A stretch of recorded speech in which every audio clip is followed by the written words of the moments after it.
जी बिस्मिल्लाहिर्रहमानिर्रहीम। Dear students, welcome to pass MD CAT preparations 2026। Dear students, आज जो हमने एमडी कैट सिलेबस में जो चैप्टर आज हमने कवर करना है उस चैप्टर का नाम है ए सेलुलर लाइफ।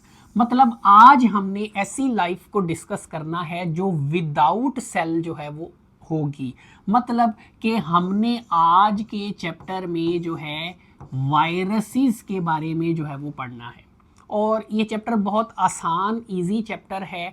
और इस चैप्टर की ख़ास बात ये भी है कि इस चैप्टर में से भी 1 से 3 एमसीक्यूज़ जो हैं डिफरेंट प्रोविंसेस के एमडी कैट में जो हैं वो पूछे जाते हैं।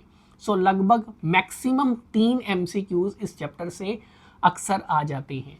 सो इस चैप्टर का आगाज़ करते हैं जी। वायरस के बारे में हमने पढ़ना है तो सबसे पहले जी हम स्टार्ट करेंगे वायरसेस के इंट्रोडक्शन से कि वायरस जो है वो क्या है। तो पहली चीज़ डियर स्टूडेंट्स जो आपने याद रखनी है वो आपने याद रखनी है ये ब्रांच जिसका नाम है वायरोलॉजी। तो बायोलॉजी की वो ब्रांच जिसमें हम वायरसेस को स्टडी करते हैं उसे हम क्या नाम देंगे, that is known as virology. पहली चीज़ जो आपने याद रखनी। दूसरी चीज़ आपने ये पता होना चाहिए कि ये जो वर्ड वायरस है ये कहाँ से आया जी। ये एक लैटिन वर्ड से जो है वो अखज़ किया गया है, डिराइव किया गया है। लैटिन वर्ड है वेनम, ठीक है, जिसका मतलब क्या होता है, वेनम से मुराद है पॉइजनस फ्लूइड।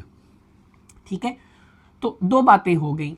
वायरसेस की स्टडी को वायरोलॉजी कहा जाता है और word virus Latin word venom से लिया गया है जिसका मतलब होता है पॉइजनस फ्लूइड। ठीक है, फ्लूइड भी हम पढ़ते हैं। सो नेक्स्ट आ जाते हैं। अब सबसे पहले हम बात करते हैं अर्ली डेफिनेशन की, क्योंकि माजी में वायरसेस की जो डेफिनेशन थी वो कुछ और थी, लेकिन आज जो हम वायरसेस की जो डेफिनेशन करते हैं वो टोटली डिफरेंट है। पास्ट डेफिनेशन की अगर हम बात करें तो लोगों का, माजी में लोगों का ये मानना था कि वायरसेस जो हैं they are considered to be a type of poison. Past में जो वायरसेस थे इनको क्या कंसीडर किया जाता था, people consider viruses just as a poison. लोग क्या समझते थे कि वायरस क्या है, ये एक तरह का जो है वो पॉइजन है। ठीक है, और जब ये पॉइजन बॉडी में एंटर हो जाता है तो पहले ये डिजीज काज करता है, ठीक है, और देन उसके बाद जो है उस पेशेंट की जो है वो क्या हो जाती है, डेथ हो जाती है। ठीक है, और उस दौर के अंदर ये साइंटिस्ट जो थे जैसे रॉबर्ट कॉक थे और लुइस पास्चर, दोनों बहुत ही फेमस साइंटिस्ट हैं स्पेशली माइक्रोबायोलॉजी फील्ड के अंदर। ये दोनों जो साइंटिस्ट थे इन्होंने भी इस हाइपोथेसिस को या इस बिलीफ को जो है वो बहुत ज़्यादा सपोर्ट किया। मतलब कि रॉबर्ट कॉक और लुइस पास्चर जैसे जो फेमस बायोलॉजिस्ट थे वो भी इस बात पर बिलीव करते थे पास्ट में कि वायरसेस जो हैं ये क्या हैं, ये एक तरह का पॉइजन होते हैं, एक टाइप का पॉइजन है जो बॉडी में एंटर होके पहले डिजीज़ काज करेगा और उसके बाद जो है उस शख्स की जो है वो डेथ हो जाएगी। लेकिन वक्त के साथ साथ जो है एक्सपेरिमेंट्स होते चले गए और आज अगर हम देखें तो वायरसेस की जो मॉडर्न डेफिनेशन है वो टोटली डिफरेंट है। अब वायरस की मॉडर्न डेफिनेशन हमें क्या बताती है, वायरस की मॉडर्न डेफिनेशन हमें ये कहती है कि वायरसेस जो हैं ये कोई पॉइजनस मटेरियल्स नहीं है। वायरस जो है ये बेसिकली क्या है, ये नॉन इन्फेक्शुअस सेलुलर पार्टिकल्स हैं। मतलब वायरसेस जो हैं ये ऐसे पार्टिकल्स हैं जो, अब पार्टिकल इनको क्यों कह रहे हैं, क्योंकि ये नॉन सेलुलर हैं, ये सेल पर मुश्तमिल नहीं होते। तो वायरसेस ऐसे पार्टिकल्स हैं जो सेल पर तो मुश्तमिल नहीं होते, लेकिन ये इंसानों के अंदर जो हैं, दूसरे ऑर्गेनिजम्स के अंदर जो है इन्फेक्शन का बायस बनते हैं। इसीलिए हम वायरसेस को क्या नाम दे रहे हैं, नॉन सेलुलर इन्फेक्शुअस पार्टिकल्स। बगैर सेल के बने हुए ऐसे पार्टिकल्स जो इन्फेक्शंस कॉज करते हैं, नॉन सेलुलर इन्फेक्शुअस पार्टिकल्स। अब सवाल ये है कि वायरसेस अगर सेल से नहीं बने हैं तो ये पार्टिकल्स, ये वायरस पार्टिकल्स आखिर बने किस चीज़ से हैं। तो ये जो हैं they are not made up of cell, cell से तो नहीं बने, लेकिन फिर किस चीज से बने हैं? They are made up of RNA और डीएनए। इनके अंदर जेनेटिक मटेरियल लाजमी होगा, बेशक ये सेल से नहीं बने, लेकिन इनके अंदर जेनेटिक मटेरियल जो है वो लाजमी, इन पार्टिकल्स के अंदर जेनेटिक मटेरियल आरएनए या डीएनए की फॉर्म में मौजूद होता है। फिर उस आरएनए और डीएनए के गिर्द क्या मौजूद होगी? प्रोटीन की एक कवरिंग होगी, जिसको हम डियर स्टूडेंट्स क्या नाम देंगे? कैप्सिड का नाम देंगे। ठीक है।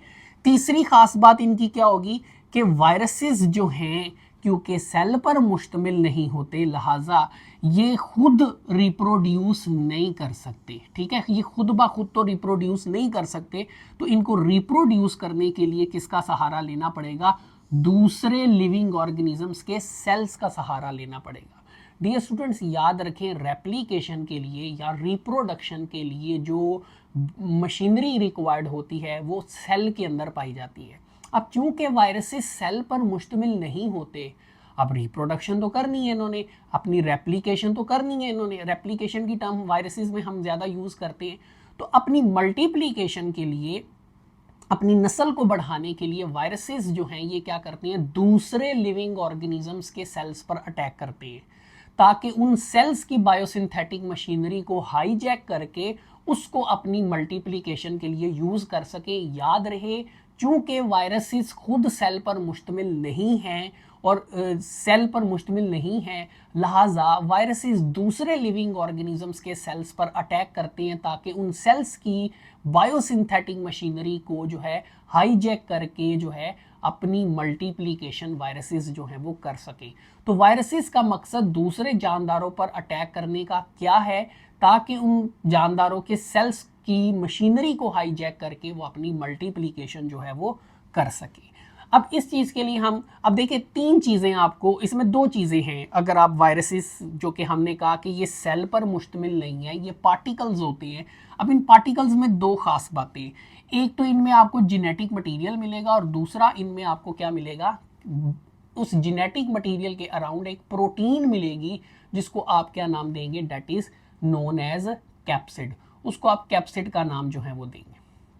कुछ साइंटिस्ट की तरफ भी आ जाते हैं कि कौन से साइंटिस्ट थे जिन्होंने वायरसेस को डिस्कवर करने में या वायरसेस से रिलेटेड जो है वर्क जो है वो परफॉर्म किया।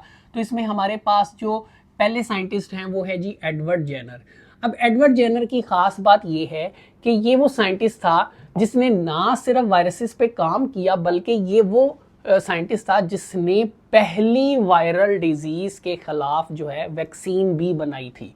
जी हाँ, एडवर्ड जेनर वो साइंटिस्ट था जिसने 1796 में पहली वैक्सीन अगेंस्ट वायरल डिजीज जो है वो तैयार की थी। और वो वायरल डिजीज कौन सी थी? That is smallpox. ठीक है, स्मॉल पॉक्स, इस वायरल डिजीज के खिलाफ इसने वैक्सीन जो है वो बनाई थी। अब वैक्सीन बनाई कैसे थी? तो उसके लिए एडवर्ड जेनर ने काउ पॉक्स लेजन्स का इस्तेमाल किया था फ्रॉम मिल्क मेड। ठीक है, अब मिल्क मेड क्या होता है? जो गवाला होता है, ठीक है, गुज्जर हजरात जो होते हैं, जो क्या करते हैं जी, काउस के साथ जिनका टाइम जो है वो गुजरता है, मिल्क मेड। ठीक है, तो जब वो दूध निकालते हैं तो उनके हाथों पर जो है वो क्या होते हैं? उनके हाथों पर जो है काउ पॉक्स, ये वो बीमारी है जो काउस के अंदर होती है। ठीक है, उसमें क्या होता है कि जो मिल्क वाली साइड होती है वहाँ पे दाने जो है वो बन जाते हैं और उनमें पस जमा हो जाती है। तो मिल्क मेड चूँकि जब वो दूध निकालते हैं तो वहाँ से ये इन्फेक्शन जो है उनके हाथों पर भी जो है वो स्प्रेड हो जाता है। तो उनके हाथों के ऊपर भी दाने जो है वो बन जाते हैं। चूँकि वो दाने जो है वो काउ पॉक्स के, इसलिए हम कहते हैं काउ पॉक्स लायंस। तो एडवर्ड जेनर ने क्या किया? जो मुख्तलिफ मिल्क मेड्स थे उनके हाथों के ऊपर जो काउ पॉक्स लायंस बने थे, उनमें से पस मटीरियल या जो भी फ्लूइड नुमा मटीरियल था उसको निकाला और निकाल कर उसको क्या किया? इंजेक्ट कर दिया। एक्सपेरिमेंट के तौर पर उसको इंजेक्ट कर दिया एक 8 साल के बच्चे के अंदर, जिसका नाम था जेम्स फिलिप्स। बास बुक्स में इसका यही नाम लिखा हुआ है, जेम्स फिलिप्स। ठीक है, उस बच्चे के अंदर इंजेक्ट कर दिया। अब क्या हुआ जी? वो बच्चा कुछ दिन बीमार हुआ, लेकिन उसके बाद जो है वो रिकवर कर गया। जब वो बच्चा रिकवर हुआ तो फिर स्मॉल पॉक्स का जो वायरस था उस बच्चे के अंदर इंजेक्ट किया गया, लेकिन उस बच्चे के अंदर वो बीमारी स्मॉल पॉक्स पैदा नहीं हुई। तो यूं काउ पॉक्स लायन का इस्तेमाल करके, ठीक है, मिल्क मेड से काउ पॉक्स लायंस लेकर जो है एडवर्ड जेनर ने क्या किया, स्मॉल पॉक्स के खिलाफ उस बच्चे की बॉडी के अंदर इम्यूनिटी पैदा कर दी।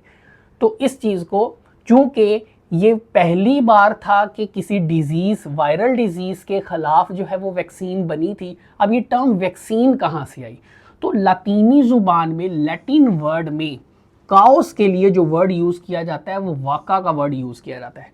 और यहाँ पे जो मटीरियल स्मॉल पॉक्स के खिलाफ बॉडी में इम्यूनिटी पैदा करने के लिए किया जा रहा है वो काउ से ही बेसिकली आया है। तो इसलिए यहाँ पे वर्ड वैक्सीन का इस्तेमाल जो है वाका से, वैक्सीन का टर्म जो है, वैक्सीन की टर्म जो है वो मर्ज वजूद में आई। ये जी कुछ स्मॉल पॉक्स जो वायरस है कुछ इस तरीके से जो है वो दिखाई देता है।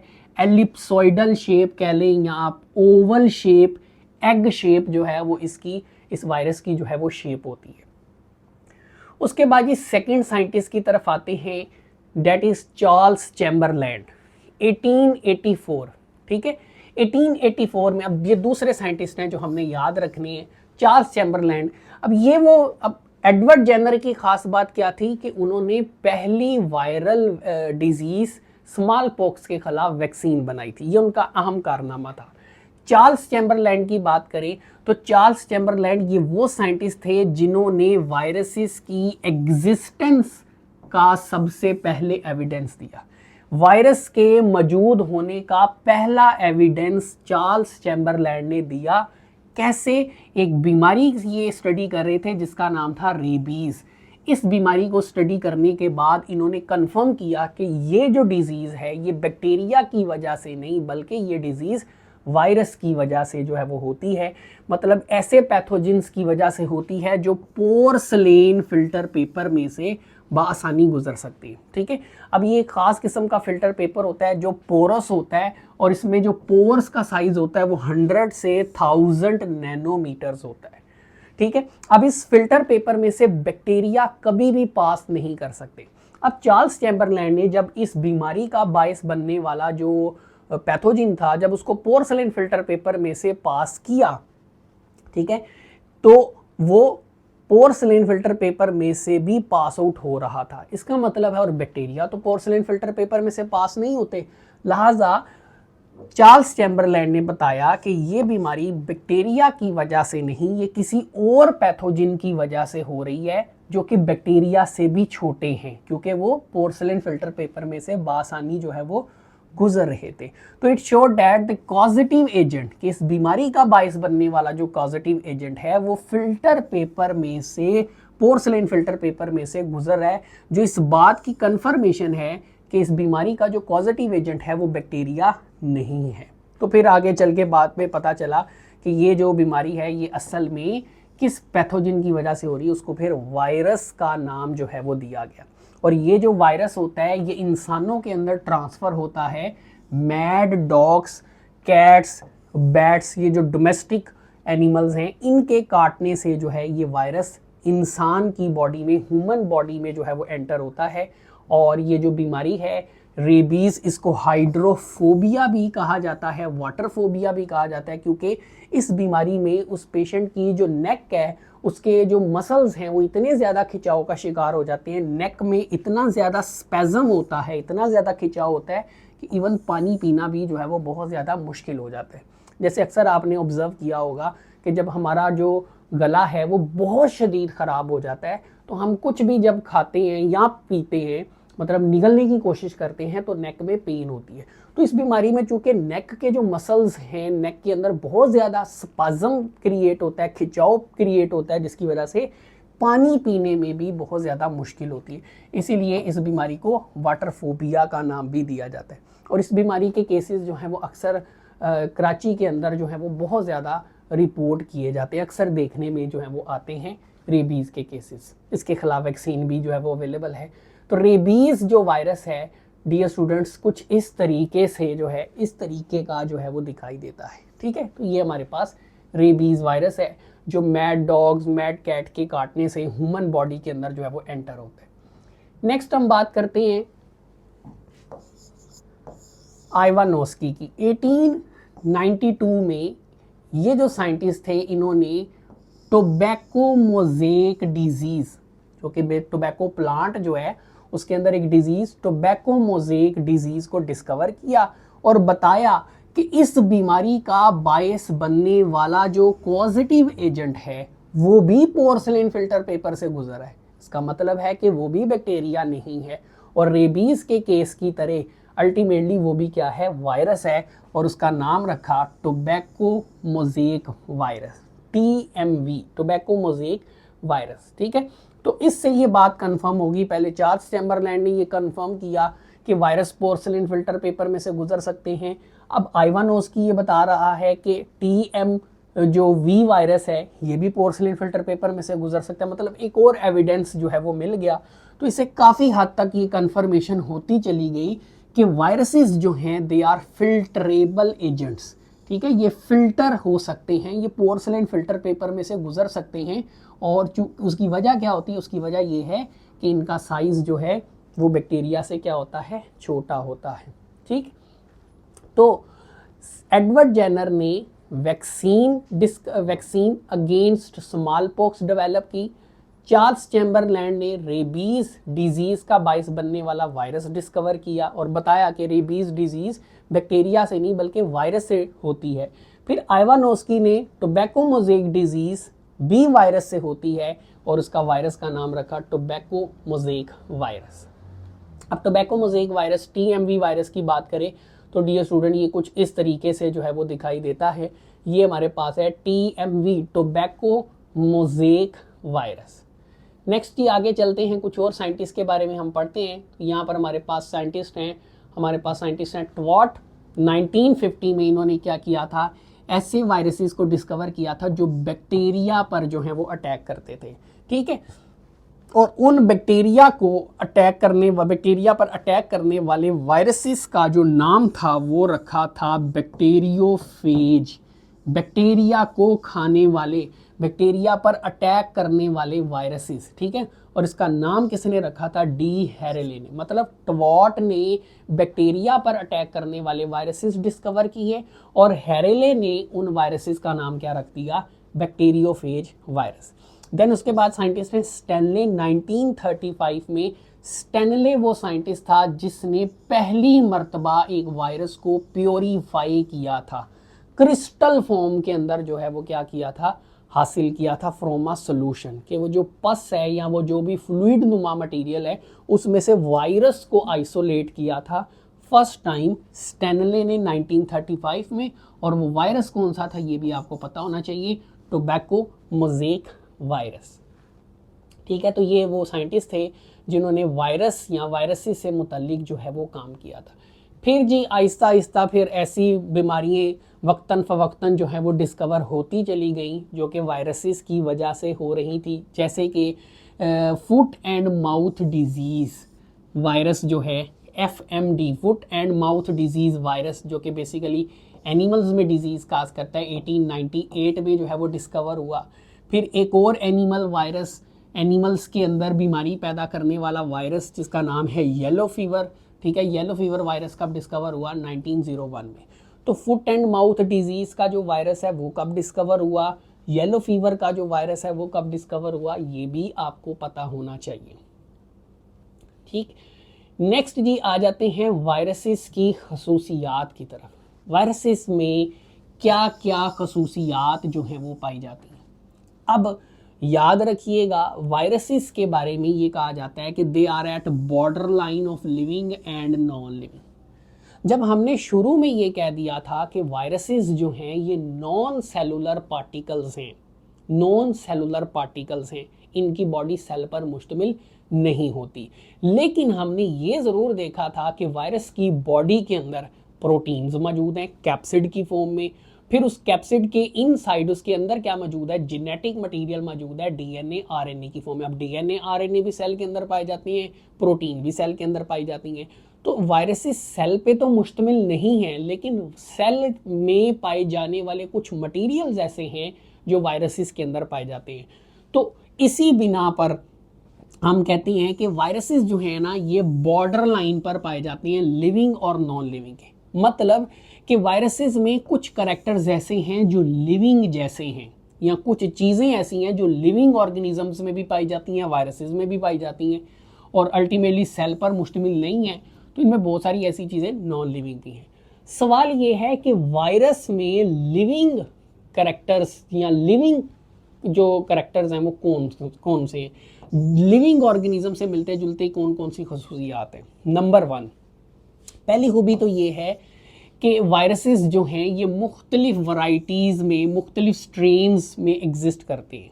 ठीक है, मुख्तलिफ इसकी वेरिएशन हैं। लाइक कोविड के बहुत सारे वेरिएंट्स, आपने कोविड-19 के दौरान आपने बहुत सारे वेरिएंट्स सुने होंगे, इंडियन वेरिएंट्स हैं, मुख्तलिफ वेरिएंट्स के नाम आपने सुने होंगे। तो ये जो वायरसेस हैं ये मुख्तलिफ स्ट्रेन्स में, मुख्तलिफ वेरिएंट्स में एग्जिस्ट, वैरायटीज़ में पाए जा सकते हैं। नंबर 2, इनमें डीएनए और आरएनए मौजूद होता है एज अ जेनेटिक मटेरियल, और लिविंग ऑर्गेनिजम्स के सेल्स के अंदर भी डीएनए आरएनए ही होता है एज अ जेनेटिक मटेरियल। ठीक है। Number 3, they can undergo mutation.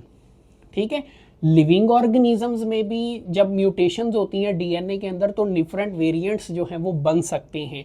तो इनके अंदर भी म्यूटेशन हो सकती है और नए वेरिएंट्स जो हैं वो वजूद में आ सकते हैं। नंबर 4, कैन रिप्रोड्यूस, ये रिप्रोड्यूस कर सकते हैं। अब लिविंग ऑर्गेनिजम्स भी रिप्रोड्यूस करते हैं, लेकिन फ़र्क सिर्फ यहाँ पे इतना है कि ये खुद रिप्रोड्यूस नहीं कर सकते। इनको रिप्रोड्यूस करने के लिए दूसरे जानदारों के सेल्स को हाईजैक करना पड़ता है, उनके सेल्स पे अटैक करना पड़ता है। तो only inside host cell, host वो होता है जिस पर वायरस अटैक करता है। यूवी रेज पड़ने पर जो है ये डिस्ट्रॉय किए जा सकते हैं। ठीक है, वायरसेस के मुतल्लिक एक और बड़ी, एक बहुत ख़ास टर्म जो है वो यूज़ की जाती है, और वो है जी ओब्लीगेट इंट्रासेलुलर पैरासाइट। ओब्लीगेट का मतलब होता है, ओब्लीगेट का मतलब होता है ऐसी चीज़ जो आर्टिफिशियल मीडियम में ग्रो नहीं कर सकती। अलबत्ता, ठीक है, आर्टिफिशियल मीडियम में, यहाँ पे डब्ल्यू आएगा, ग्रो नहीं कर सकती, हाँ, लेकिन वो होस्ट की बॉडी के अंदर ग्रो कर सकती हैं। They can not grow without host. मतलब वायरसेस को हम लैब में आर्टिफिशियल मीडियम में तैयार नहीं कर सकते, ग्रो नहीं कर सकते।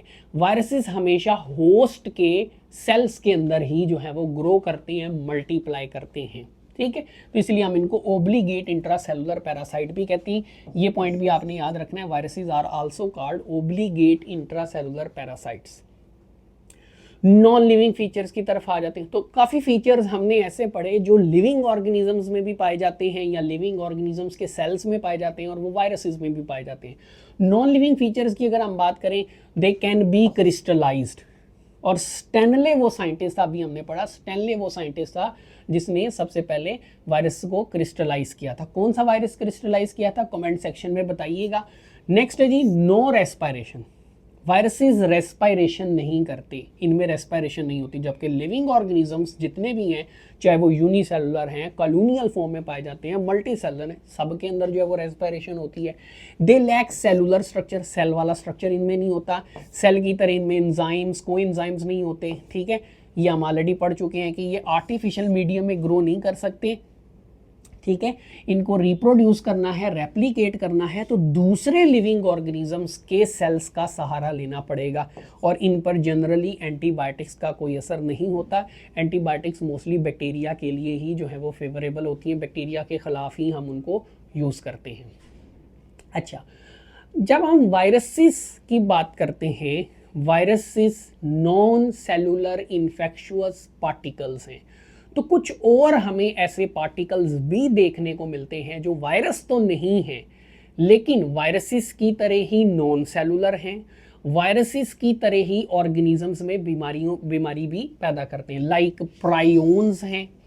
अब प्रायोन जो हैं, ये भी इन्फेक्शन पैदा करने वाले पार्टिकल्स हैं। अब ये किससे बने हुए हैं, तो ये सिर्फ बने होते हैं जी प्रोटीन से। तो P for prion, P for protein, इस तरह भी आप याद रख सकते हैं। प्रायोन भी वायरसेस की तरह ही इन्फेक्शियस पार्टिकल्स हैं, लेकिन ये सिर्फ बने हैं, सिर्फ प्रोटीन से जो है वो बने होते हैं। ठीक है, और ये बहुत सारी जो है वो डिजीज़ काज करते हैं, इन्फेक्शंस काज करते हैं। लाइक इंसानों के अंदर जो है ये ब्रेन इन्फेक्शंस काज करते हैं, सिमिलरली काउस के अंदर भी ये इन्फेक्शन काज करते हैं। और लीस्ट डिस्कवर्ड या लेस ऐसे ये वो पार्टिकल्स हैं जिनके बारे में अभी बहुत कम पता है।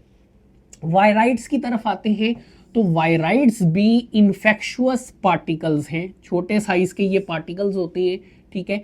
और ये किससे बने होते हैं जी? आरएनए से। तो यहाँ पे आरएनए भी मेंशन है, सर्कुलर आरएनए होगा और सिंगल स्ट्रैंडेड आरएनए होगा जिससे वायराइड बने होंगे। ये भी डिफरेंट प्लांट और एनिमल्स में डिजीज काज करते हैं। तो वायरस की तरह ये दोनों भी नॉन सेलुलर इन्फेक्शुअस पार्टिकल्स हैं, ये प्रोटीन से बने होते हैं, ये सिंगल स्ट्रैंडेड आरएनए से बने होते हैं। इनके बारे में भी आपको पता होना चाहिए, एमसीक्यूज आ सकता है। वायरसेस के साइज की बात कर लेते हैं। तो वायरसेस के साइज में जो रेंज हमें देखने को मिलती है वो है 20 नैनोमीटर से 250 नैनोमीटर। अब आप एक चीज नोट करेंगे, यहाँ पे हमने साइज लिखा हुआ है नैनोमीटर्स में। बैक्टीरिया की जब हम बात करते हैं तो बैक्टीरिया में अमूमन जो हमें साइज यूजुअली जो हमें साइज देखने को मिलता है वो माइक्रोमीटर्स में देखने को मिल रहा होता है, जबकि वायरसेस में जो साइज है वो हमें नैनोमीटर्स में देखने को मिल रहा है, जो कि 1000 टाइम जो है वो स्मॉलर है माइक्रोमीटर से। तो वायरसेस इसलिए पोर्सलेन फिल्टर पेपर से गुजर पा रहे होते हैं क्योंकि उनका साइज आमतौर पर बैक्टीरिया से क्या होता है 1000 टाइम जो है वो स्मॉलर होता है, नैनोमीटर्स में होता है। यही वजह है कि इनको देखने के लिए भी हमें किसकी ज़रूरत पड़ती है? वायरसेस का साइज चूंकि नैनोमीटर्स में होता है, ये बैक्टीरिया से छोटे होते हैं, इसलिए आमतौर पर हम इनको इलेक्ट्रॉन माइक्रोस्कोप में ही जो है वो देख सकते हैं। अब 20 नैनोमीटर जो है, इसमें स्मॉलेस्ट जो वायरस है वो है पार्वो वायरस, ये आपने याद रखना है, जिसका साइज 20 है। और जो लार्जेस्ट है उसका जी नाम क्या है? पॉक्स वायरस है। तो स्मॉलेस्ट वायरस का नाम और साइज पता होना चाहिए, लार्जेस्ट वायरस का नाम और साइज जो है वो आपको पता होना चाहिए। और जैसा कि ऑलरेडी मैं बता चुका हूँ कि ये 10 to 1000 टाइम जो है वो क्या होते हैं? बैक्टीरिया से स्मॉलर होते हैं। अब आते हैं वायरस के स्ट्रक्चर की तरफ, ठीक है। जब हमने डेफिनेशन पढ़ी थी तो वहां पे हमने दो चीज़ों का डेफिनेशन में हमने दो चीज़ों का जिक्र किया था। एक हमने डियर स्टूडेंट जिक्र किया था जेनेटिक मटेरियल का, और दूसरा हमने जिक्र किया था प्रोटीन का, कि वायरस में ये दो चीज़ें मौजूद होती हैं। अब यहाँ पे हम थोड़ा वायरस के स्ट्रक्चर को थोड़ा मज़ीद डिटेल में जो है वो पढ़ेंगे। पहले तो आपने एक चीज़ याद रखनी है कि जो स्ट्रक्चर है वो हमने मेच्योर वायरस का पढ़ना है, ठीक है। जाहिर सी बात है, जब मेच्योर वायरस का मतलब है एक ऐसा वायरस जो फुली डेवलप हो चुका है, तो उसके तमाम जो बॉडी स्ट्रक्चर्स हैं वो भी डेवलप हो चुके होंगे। लिहाजा जब हम स्ट्रक्चर की बात करेंगे तो हमें एक ऐसा वायरस चाहिए होगा जो मेच्योर होगा, और मेच्योर वायरस ही बेसिकली इन्फेक्शंस कॉज कर सकते हैं, ठीक है। तो मेच्योर इन्फेक्शन कॉज करने वाले जो वायरसेस होते हैं डियर स्टूडेंट्स, उन्हें हम कहते हैं विरियोन। तो हमने बेसिकली यहाँ पर एक मेच्योर वायरस का विरियोन का स्ट्रक्चर हमने यहाँ पर स्टडी करना है। तो उसमें हमें दो चीज़ें मिलेंगी स्ट्रक्चर के अंदर। एक हमें मिलेगा जेनेटिक मटेरियल, जैसा कि हम ऑलरेडी पढ़ चुके हैं, डीएनए आरएनए हमें मिलेगा, ठीक है। और दूसरा उसके गिर्द अराउंड हमें क्या मिलेगा? प्रोटीन की हमें कवरिंग मिलेगी, जिसको हम कहेंगे कैप्सिड। अब ये जो कवरिंग होगी कैप्सिड, ये छोटे छोटे प्रोटीन सब यूनिट से बनी होगी, मॉलिक्यूल से बनी होगी, जिनको हम कहेंगे कैप्सोमियर्स। लाइक अगर हम बात करें हर्पस वायरस की, तो इस वायरस का जो कैप्सिड है, इसका जो कैप्सिड है वो कितने कैप्सोमेयर से बना होगा? 162 कैप्सोमेयर, मतलब 162 प्रोटीन के मॉलिक्यूल्स, प्रोटीन के सब यूनिट्स होंगे जिससे इस वायरस का कैप्सिड बनेगा। अब ये वायरस करता क्या है? कोल्ड सोर्स काज करता है, चिकन पॉक्स काज करता है। एडिनो वायरस की बात करें, कॉमन कोल्ड का बाइस बनता है। इसका जो कैप्सिड है वो कितने कैप्सोमेयर्स पर मुश्तमिल है? 252। नॉर्मली आप देखेंगे कि हर वायरस का जो कैप्सिड होगा उसकी शेप डिफरेंट होगी, और वायरस का जो कैप्सिड शेप है उसको डिफरेंट बनाने में बड़ा मेन रोल होता है कैप्सोमेयर्स का, ठीक है। तो जैसे आपने देखा हर्पस वायरस का जो कैप्सिड है 162 कैप्सोमेयर से बना है, एडिनो वायरस का जो कैप्सिड है वो 252 कैप्सोमेयर से जो है वो बना हुआ है। तो अभी तो वो चीज़ें हमने पढ़ी, जेनेटिक मटीरियल और उसके अराउंड होगा कैप्सिड, ठीक है। यहाँ पर जी आ जाए, अब ये हमारे पास है एक वायरस का स्ट्रक्चर, ठीक है। ये वायरस का स्ट्रक्चर है, जनरल स्ट्रक्चर। अब आप देखें इस वायरस के बिल्कुल सेंटर में क्या चीज़ मौजूद है? तो इसके सेंटर में मौजूद है जीनोम, ठीक है। तो ये जो जीनोम होता है, जेनेटिक मटेरियल, डीएनए भी हो सकता है, आरएनए भी हो सकता है, ये हमेशा सेंटर में पाया जाता है, हमेशा सेंटर में ही पाया जाता है। और फिर आप देखें कि इसके गिर्द, अब इस जीनोम के गिर्द हमने कहा था प्रोटीन की एक कवरिंग होती है, ये प्रोटीन की कवरिंग है। इस प्रोटीन की कवरिंग को हम क्या कहते हैं? कैप्सिड।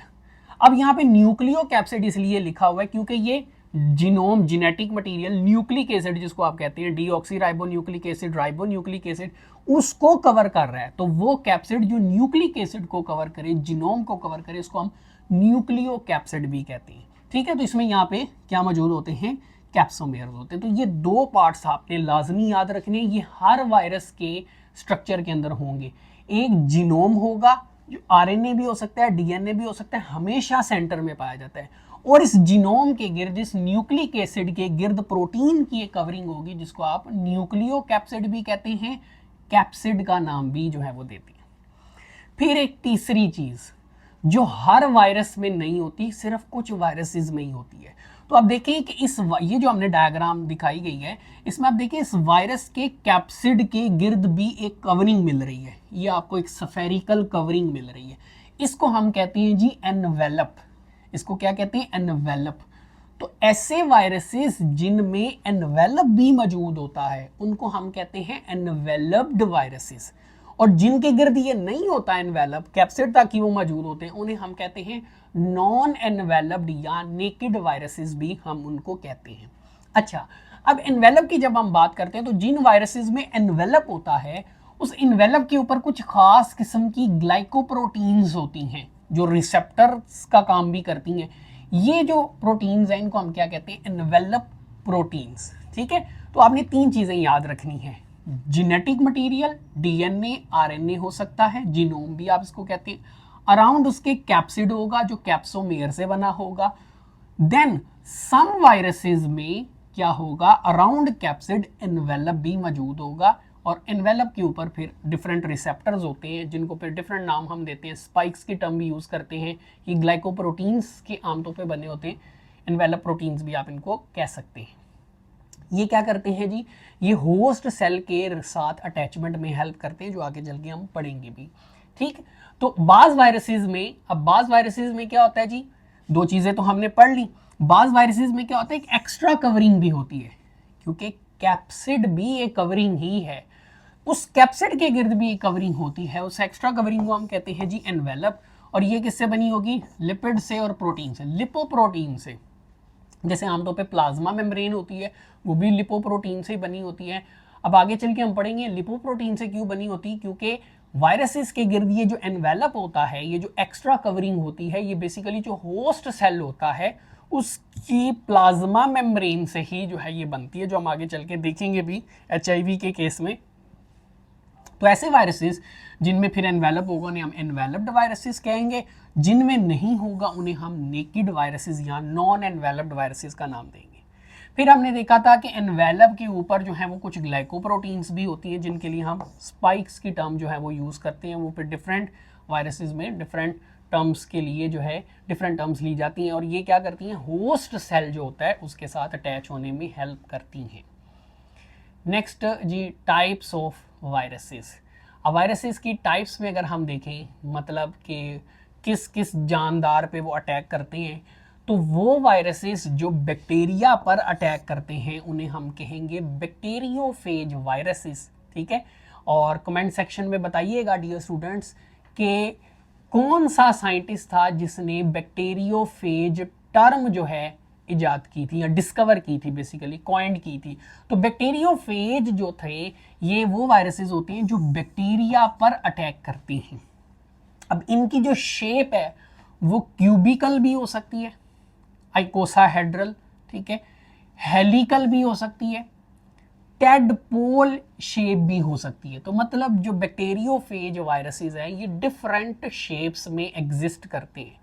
इसमें आगे चल के ना हम इसी की एक टाइप पढ़ेंगे, टी फेज टाइप। इसी का एक वेरिएंट है टी फेज टाइप। ठीक है। उसमें हम T2, T4, उसमें मल्टीपल वेरिएंट्स है। T4 फेज का स्ट्रक्चर पढ़ेंगे जो कि बेसिकली टेडपोल शेप में एग्जिस्ट करता है, उसमें हेड भी मिलेगा, टेल भी मिलेगी। फिर दी हमारे पास वो वायरसेस जो प्लांट पे अटैक करते हैं, हम प्लांट वायरसेस कहेंगे, जैसे टोबैको मोज़ेक, प्लांट पे जो वायरस अटैक करता है उसे हम टोबैको मोज़ेक वायरस कहते हैं। फिर एनिमल वायरसेस पे आते हैं, तो इसमें हमने foot and mouth disease virus पढ़ा था, येलो फीवर वायरस हमने पढ़ा था, स्मॉल पॉक्स के बारे में भी हम पढ़ चुके हैं। ठीक है, याद रखिएगा बोथ प्लांट और animal viruses have mostly polyhedron, यहाँ पे ओ आएगा, और हेलिकल शेप। ठीक है, तो प्लांट और एनिमल पे वायरसेस जो होते हैं वो या तो पॉलीहेड्रल शेप के होते हैं या फिर हेलिकल शेप में ज़्यादातर एग्जिस्ट करते हैं। तो शेप्स भी आपको पता होनी चाहिए जी। एमसीक्यूज की तरफ आते हैं। अब यहाँ पे देखें डियर स्टूडेंट, एक एमसीक्यूज पूछा गया है, which group of viruses can cause disease like influenza, flu, Meselson and rabies. आगे चल के हम ये इनके बारे में पढ़ेंगे, इन्फ्लुएंजा के बारे में भी पढ़ेंगे, मीसल्स के बारे में भी पढ़ेंगे, रेबीज के बारे में हम थोड़ा बहुत पढ़ चुके हैं। तो कौन से वायरसेस हैं जो ये वाली डिजीज काज करते हैं? तो ये वाली डिजीज आमतौर पर आप देखें हो किस में रही हैं, एनिमल्स के अंदर हो रही हैं। ठीक है, तो इसलिए ये एनिमल वायरसेस होंगे। ठीक है, रेबीज हमने पढ़ा इंसानों के अंदर होती है, ये मीसल्स, खसरा जिसको हम कहते हैं, ये भी इंसानों के अंदर होता है, इन्फ्लुएंजा, तो ये एनिमल कैटेगरी से ताल्लुक़ रखने वाले जो हैं वो वायरसेस हैं। ठीक है, तो ये रेबीज़ वगैरह आमतौर पे बैक्टीरिया में तो होती नहीं है, फंजाई में भी नहीं होती, प्लांट्स में भी नहीं होती, ये एनिमल, ये सारी डिजीज़ एनिमल से रिलेटेड है। सो कौन से वायरसेस होंगे? एनिमल वायरसेस ही बेसिकली इसका करेक्ट आंसर होगा। एक और एमसीक्यूज कर लेते हैं जो कि पिछले ही साल जो है वो एमडी कैट में पूछा गया है जी। Which disease is caused by enveloped virus? इनमें से कौन सी बीमारी है जो इन्वेलप्ड वायरस से होती है? तो इन्फ्लुएंजा, फ्लू जो है आगे चल के हम पढ़ेंगे, इसका जो वायरस होता है वो इन्वेलप्ड होता है, इन्वेलप्ड वायरस है। ठीक है, आगे चल के हम पढ़ेंगे। ये भी नॉन इन्वेलप्ड वायरस है, इसका भी नॉन इन्वेलप्ड वायरस है, ये भी नॉन इन्वेलप्ड वायरस है। वायरसेस की क्लासिफिकेशन, अब हम क्लासिफिकेशन कई बेसिस पर कर सकते हैं। अगर हम इन्वेलप की बेस पर करें, इन्वेलप की बेस पर, ठीक है, तो ज़्यादातर जो वायरसेस हैं वो इन्वेलप्ड हैं। ठीक है, बहुत कम ऐसे हैं जो कि नॉन इन्वेलप। तो इन्वेलप की बिना पर हमारे पास दो टाइप के वायरसेस हैं, enveloped viruses, non enveloped viruses. ज़्यादातर तादाद एनवेलप्ड वायरसेस की है, कम तादाद में नॉन एनवेलप्ड की है। एग्जांपल्स में हमारे पास हेपेटाइटिस ए है, पोलियो वायरस है। नेक्स्ट जी, आगे चलते हैं। On the basis of morphological classification, influenza virus is an example of. तो अभी हमने पढ़ा था कि influenza virus, flu virus enveloped virus से होने वाली जो है वो डिजीज है, इन्वेलप्ड। ठीक है, तो इसका जो कैप्सिड होता है उसके गिर्द क्या मौजूद होता है? एनवेलप जो है वो मौजूद होता है। इन्फ्लुएंजा वायरस जो है, इन्फ्लुएंजा वायरस जो है ये एनवेलप्ड कैप्सिड वायरस है, इन्वेलप्ड कैप्सिड वायरस है। नेक्स्ट जी, on the basis of capsid shape. ठीक है, अभी ये जो एमसीक्यूज आया था वो इसी से रेलिवेंट है। On the basis of capsid shape, तो अभी हमने पढ़ा था इन्फ्लुएंजा वायरस जो है वो इन्वेलप्ड वायरस है, फ्लू भी टर्म यूज की जाती है, ये इन्वेलप्ड वायरस है। पॉलीहेड्रल किस में होगा? ये याद रखना है डियर स्टूडेंट, ये टॉपिक बहुत इंपॉर्टेंट है एमसीक्यूज के लिए। जैसे एडिनो वायरस है तो इसकी शेप पॉलीहेड्रल होती है, टोबैको मोज़ेक वायरस है तो इसकी शेप हेलिकल। अगर आपको याद हो, जब हमने आइवानोस्की ने टोबैको मोज़ेक वायरस डिस्कवर किया था तो अगली ही स्लाइड में मैंने इसकी डायग्राम भी दिखाई थी और आपने देखा था कि इसकी स्लाइड जो, इसकी जो डायग्राम थी वो कुछ इस तरीके से जो है वो मौजूद थी, इस तरीके से बनी हुई थी हेलिकल शेप में। बैक्टीरियोफेज की बात करें तो इनका जो कैप्सिड है वो कम्प्लेक्स होता है, क्योंकि हमने पढ़ा था इनका जो बैक्टीरियोफेज के जो है क्यूबिकल शेप में भी पाया जाता है, टेडपोल शेप में भी पाया जाता है। ठीक है, हेलिकल शेप में भी होता है, तो डिफरेंट शेप्स में ये एग्जिस्ट करते हैं। ये टॉपिक इंपॉर्टेंट है, इसको लाजमी याद कीजिएगा अच्छे तरीके से। शेप ऑफ अडीनो वायरस जी, आ गया एक और MCQs. Shape of adeno virus, तो अडीनो वायरस की जो शेप थी वो भी हमने पढ़ी थी पॉलीहेड्रल शेप। टेडपोल शेप हमने पढ़ा था, ये बैक्टीरियोफेजेस में पाई जाती है। हेलिकल शेप जो है ये हमने टीएमवी में पढ़ी, टोबैको मोज़ेक वायरस में भी होती है, बैक्टीरियोफेज में भी होती है। ठीक है, नेक्स्ट जी आगे चलते हैं, on the basis of strands. अच्छा, यहाँ पे हमने MCQs जो है ना डियर स्टूडेंट्स, वो पहले से हमने आंसर जो है वो किए होते हैं। वो इसलिए किए होते हैं ताकि किसी भी तरीके से जो है वो कोई कन्फ्यूजन ना हो, कोई मिस्टेक ना हो जाए, गलती से भी कोई MCQs जो है, कोई गलत MCQs जो है वो टिक ना हो जाए, इसलिए आपने पहले से उनको हाईलाइट किया होता है। नेक्स्ट जी हमारे पास है on the basis of strands, मतलब on the basis of nucleic acids basically, ठीक है। DNA, RNA, अब वायरसेस DNA पर भी मुश्तमिल होते हैं, RNA पर भी मुश्तमिल होते हैं। RNA DNA डबल स्ट्रैंडेड भी हो सकता है, जी हाँ, सिंगल स्ट्रैंडेड भी हो सकता है, ठीक है। तो डबल स्ट्रैंडेड वाले जो DNA वायरसेस हैं वो ज़्यादातर देखने में आते हैं, जिसमें बैक्टीरियोफेज, इसमें T2 टाइप है, T4 है, T6 है, इसके बारे में हम पहले भी थोड़ा सा बताया था मैंने। फिर आपके पास जो है वो हेपेटाइटिस B है, लेमडा फेज है, चिकन पॉक्स है, पॉक्स वायरसेस हैं, हर्पस वायरस है, एडिनो वायरस है, ठीक है, वॉटिसेला जोस्टर है, ठीक है, वही टर्म यूज़ की जाती है उसके लिए। ये सारे जो वायरसेस हैं ये डबल स्ट्रैंडेड DNA पर, इनमें जो जेनेटिक मटेरियल है, इनमें जो जीनोम है वो डबल स्ट्रैंडेड DNA है।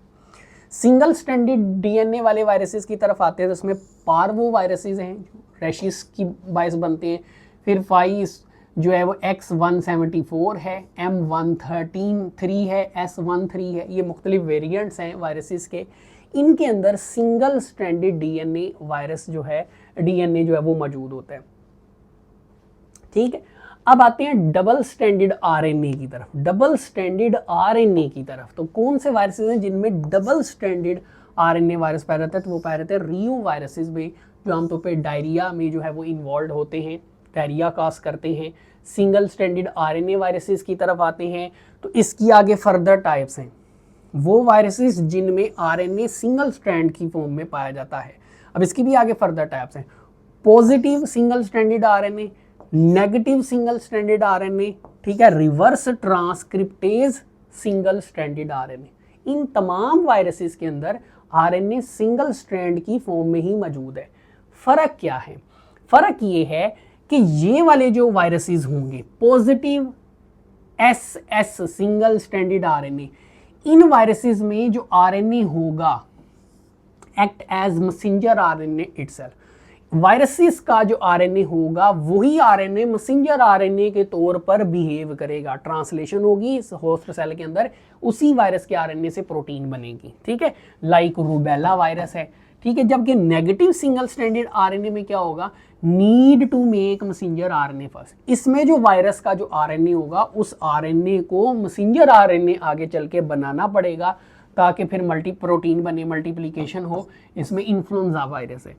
रिवर्स ट्रांसक्रिप्टेज जो वायरसेस हैं जिसके आगे चल के हम पढ़ेंगे भी, HIV वायरस हम पढ़ेंगे एग्जाम्पल में, उसमें क्या होता है, एक एंजाइम होता है रिवर्स ट्रांसक्रिप्टेज एंजाइम, जो क्या करता है वायरस के RNA को रिवर्स ट्रांसक्रिप्शन करके DNA में कन्वर्ट करता है। फिर उस DNA से आगे मैसेंजर RNA चल के बनता है और उससे फिर प्रोटीन बनती है, ट्रांसलेशन होती है HIV वायरस। तो इसमें वायरस का अपना RNA ही मैसेंजर RNA का काम करेगा। इसमें वायरस के RNA से मैसेंजर RNA बनाना पड़ेगा।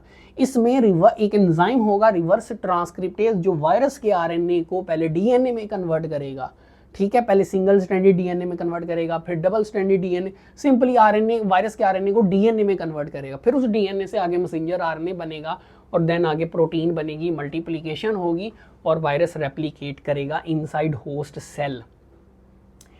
MCQs आ जाता है जी, HIV belongs to which class of virus with respect to genome type.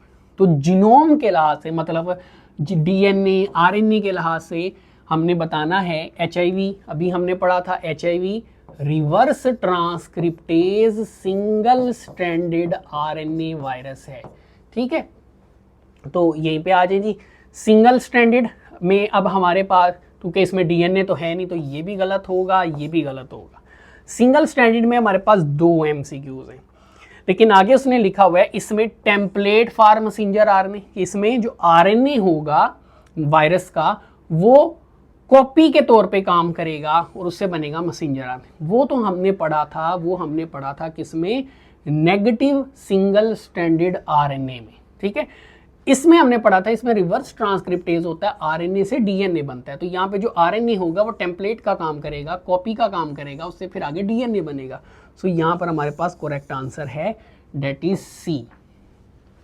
जी आगे बढ़ते हैं। On the basis of host, ठीक है, on the basis of host हमने कैप्सिड के लिहाज से भी किया, एनवेलप के लिहाज से भी किया, जीनोम के लिहाज से भी किया। अब होस्ट के हिसाब से हम वायरसेस की क्लासिफिकेशन करें तो ये हम थोड़ा सा पहले भी पढ़ चुके हैं जी। इसके बारे में सबसे पहले आ जाते हैं बैक्टीरिया वायरसेस, जो बैक्टीरिया पर सिर्फ अटैक करते हैं। इनका जो होस्ट है वो सिर्फ बैक्टीरिया है। तो इसमें बैक्टीरियोफेजिस हैं, कंटेन डीएनए जीनोम, कुछ में आरएनए भी होता है, इनमें पॉलीहेड्रल शेप होती है, हेक्सागोनल हेड होता है इनका। प्लांट वायरस, इनमें जो होस्ट है वो प्लांट होगा। टोबैको मोज़ेक की बार हम बात कर चुके हैं। पोटैटो येलो ड्वार्फ वायरस है, ये भी आपने याद रखना है। तो लगभग 2000 से ज़्यादा जो टाइप्स हैं प्लांट वायरसेस की वो हम जानते हैं, जिनमें आरएनए जीनोम के तौर पर पाया जाता है। एनिमल्स की बात करें तो उसमें रेबीज़ वायरस हमने पढ़ा था, ठीक है, जो कि एनिमल्स में एज अ पैरासाइट पाया जाता है, एनिमल्स में एज अ पैरासाइट पाया जाता है, ठीक है। सम वायरसेस जो हैं बास, अब कुछ वायरसेस ऐसे हैं जो स्पेसिफिक सेल पर ही या स्पेसिफिक टिश्यू पर ही जो है वो अटैक करते हैं, पूरे ऑर्गेनिज्म पर अटैक नहीं करते। वो सिर्फ, जैसे HIV है, एग्जांपल में HIV है, तो ये सिर्फ अटैक करता है T helper lymphocyte white blood cells पर। पोलियो वायरस है तो ये स्पाइनल कॉर्ड में जो नर्व सेल्स होते हैं उन पर अटैक करता है। हेपेटाइटिस है, ये लीवर सेल्स पर, हेपेटाइटिस के जो वायरस हैं आमतौर पर लीवर सेल्स पर अटैक करते हैं। कोल्ड वायरसेस हैं तो वो रेस्पिरेटरी ट्रैक्ट सेल्स पर जो है वो अटैक करते हैं, ठीक है।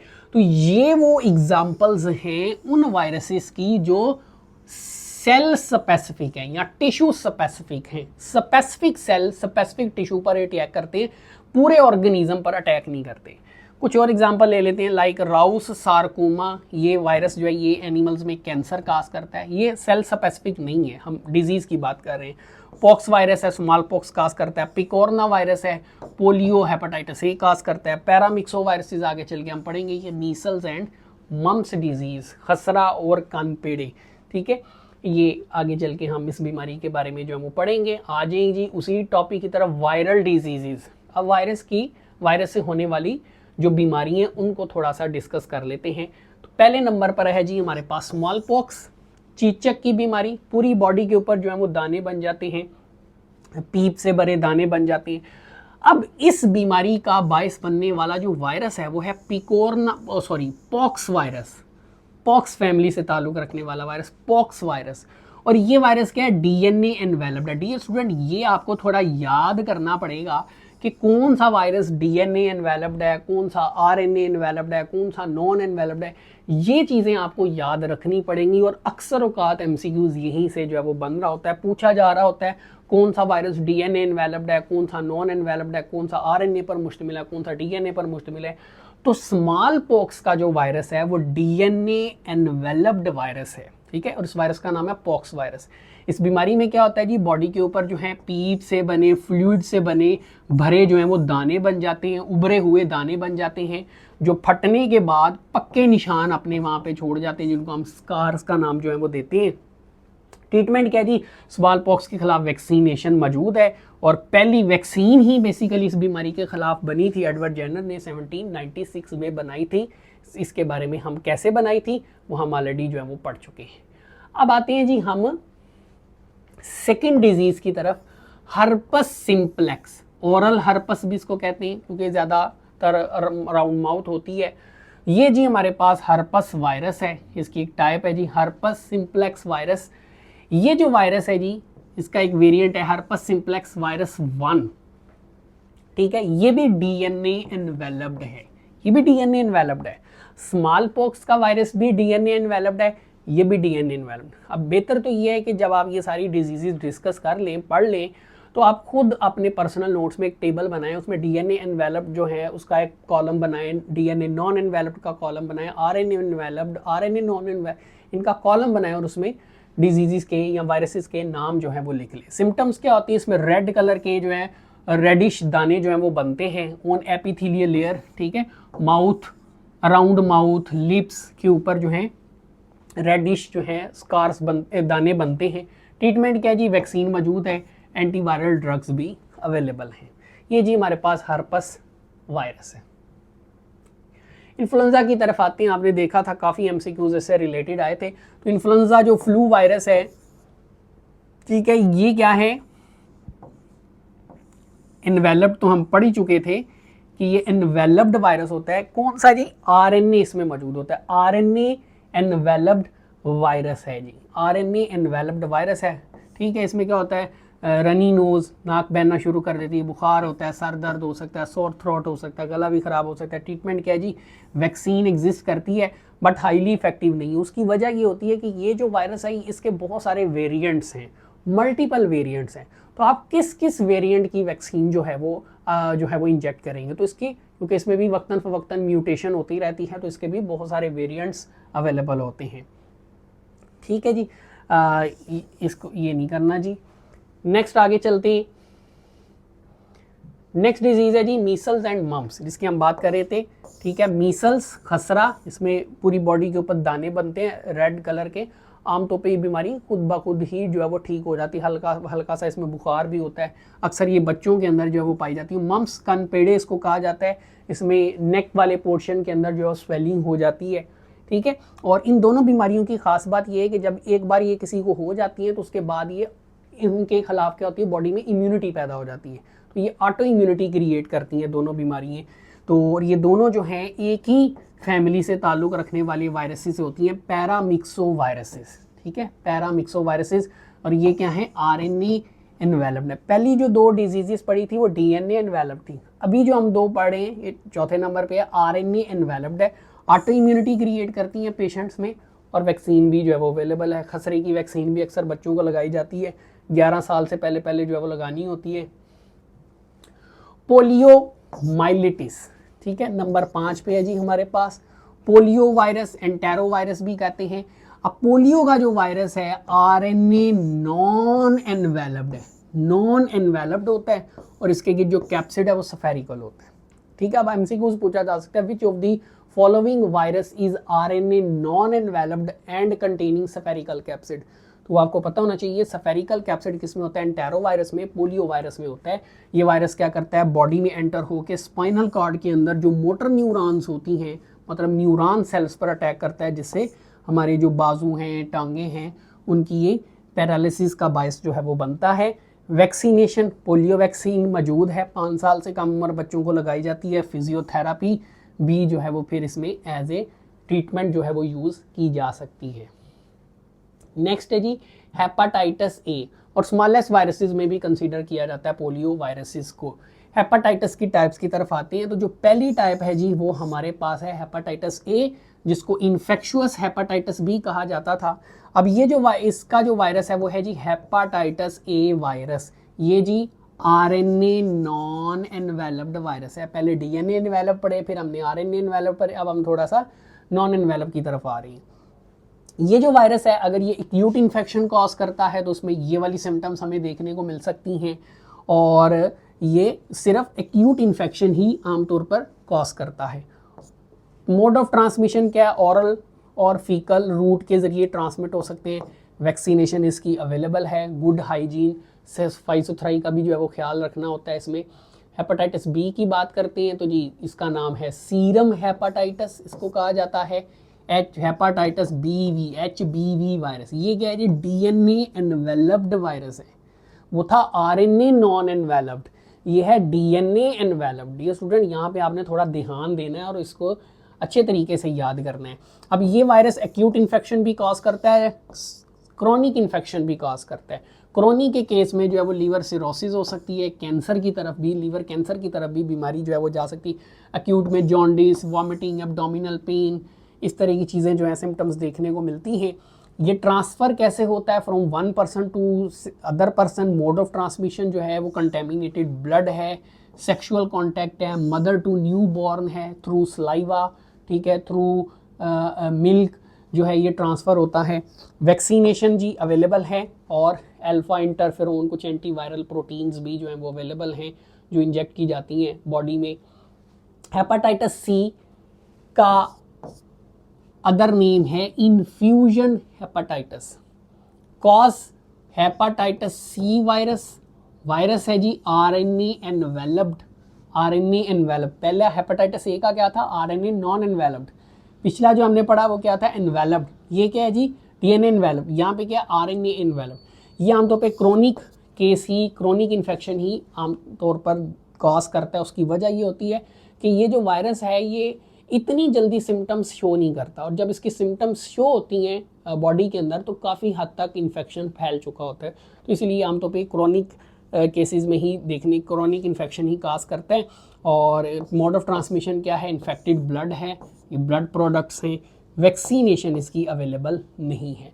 और हेपाटाइटिस ए और बी के खिलाफ जो वैक्सीन अवेलेबल है वो जेनेटिक इंजीनियरिंग मतलब बायोटेक्नोलॉजी की मदद से जो है वो तैयार की गई हैं। नेक्स्ट आगे बढ़ते हैं जी। हेपाटाइटिस डी, डेल्टा हेपाटाइटिस भी इसको कहा जाता है जी।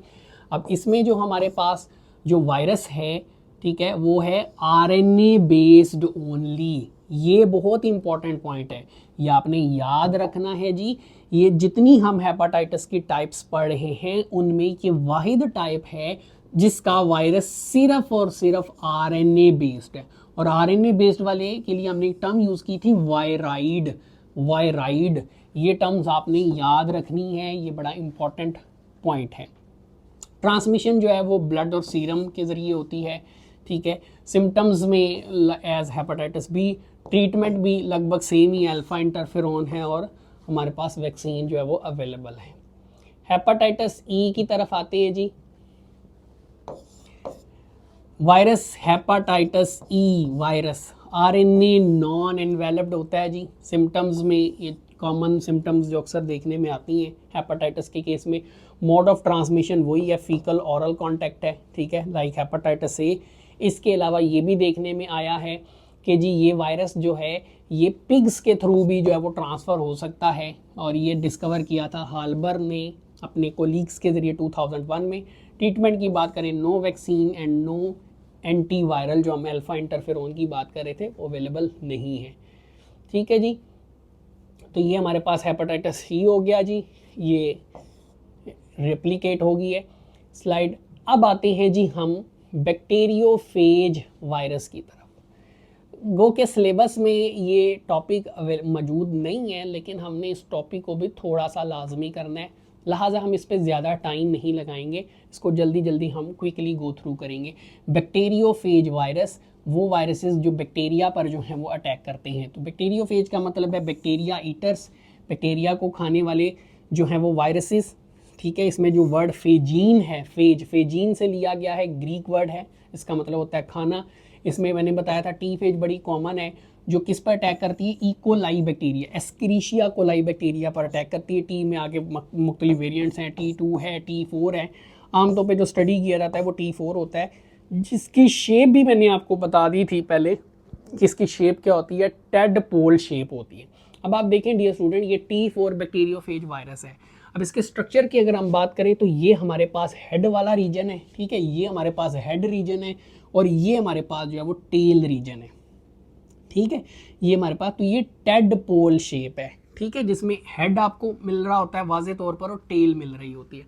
अगर हम सिर्फ पहले इसके ज़रा हेड की अगर हम बात कर लें तो इसका जो हेड है, अगर आप देखें तो हेड जो है उसमें आपको कितनी साइड्स मिल रही हैं, आपको टोटल जो है 6 साइड्स मिल रही हैं।